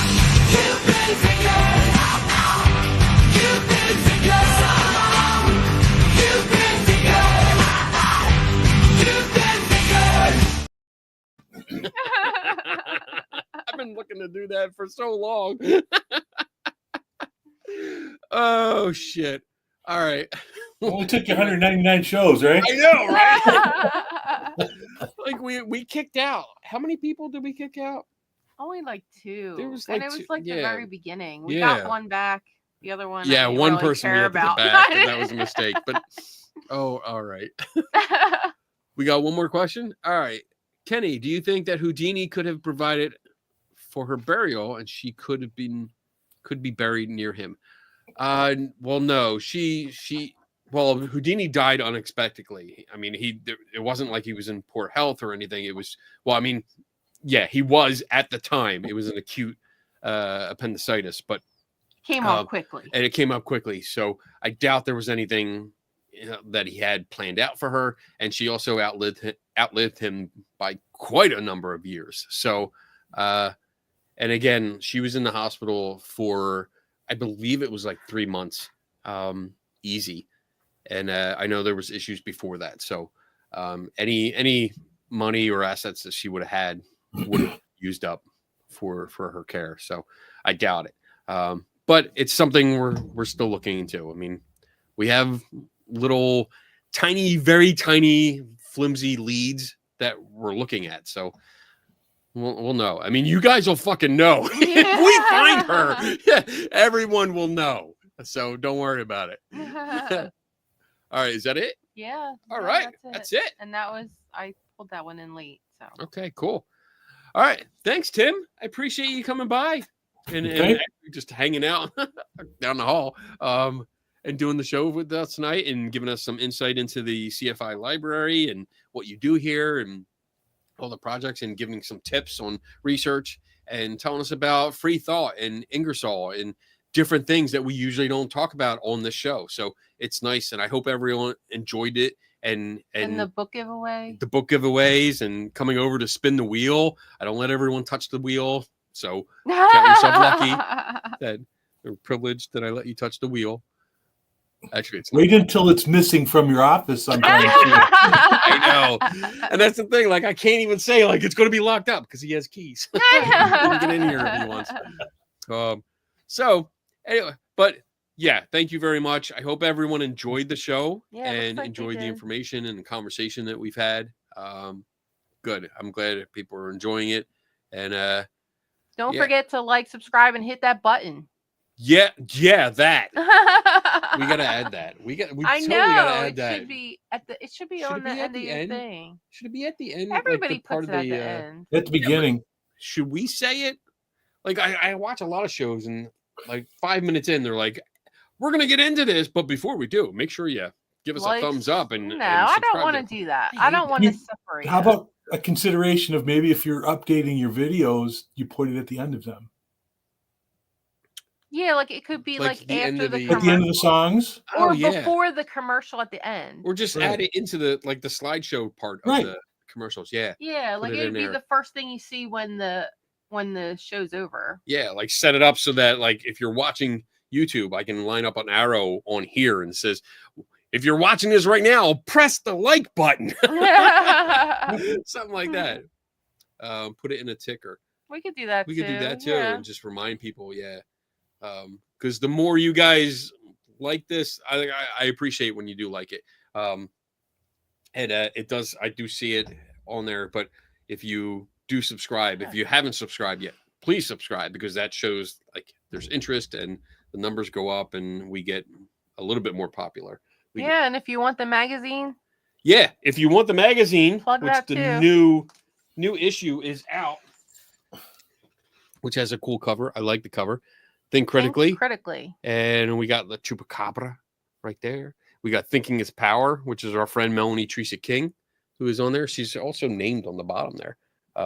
There she is, right at the bottom. Oh, that's cool. Yeah. And it's got some good stuff in there. And it's got it's got a tribute to Joe.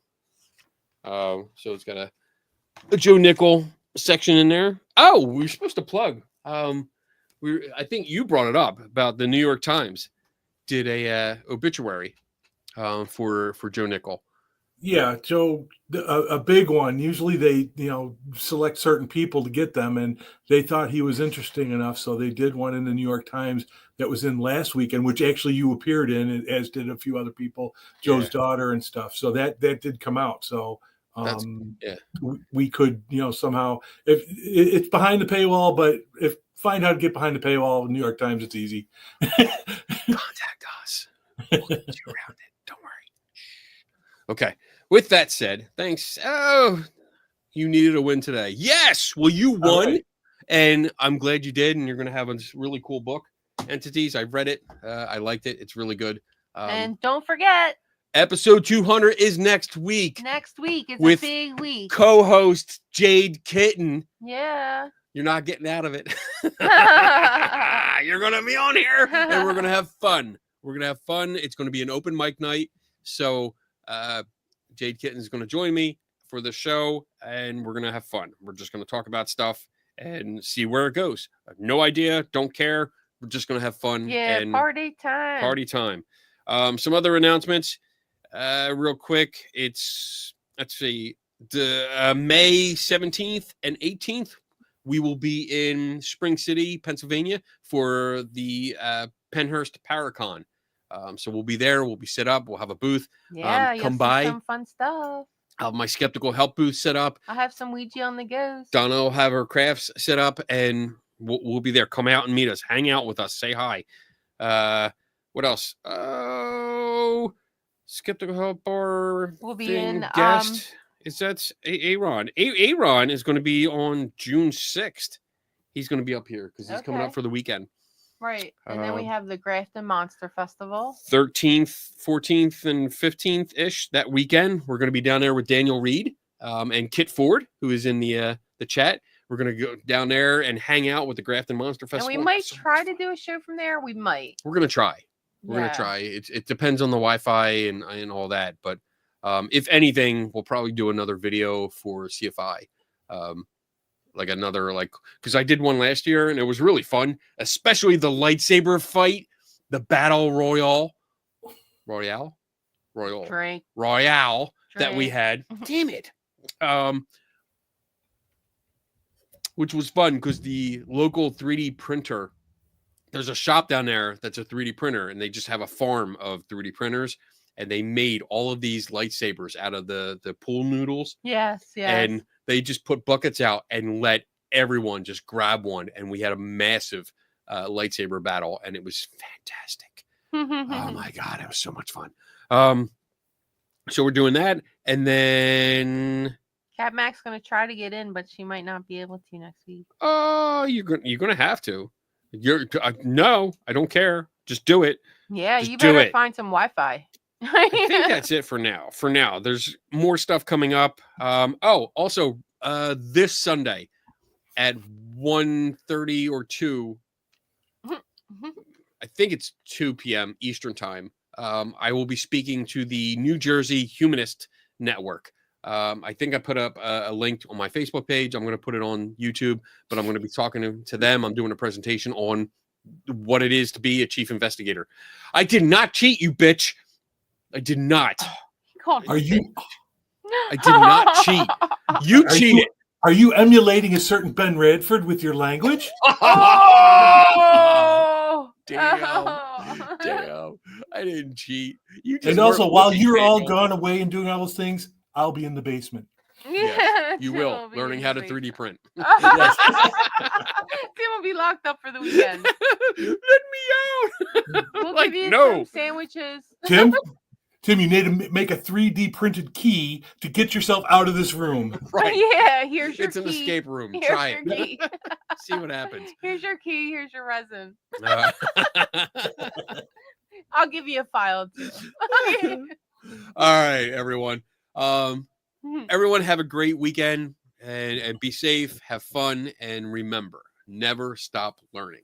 And we will see you in a week for episode 200. 200. I'm so excited. Bye, All right. guys. Bye. Like, subscribe, and hit that button. What she said. Subscribe.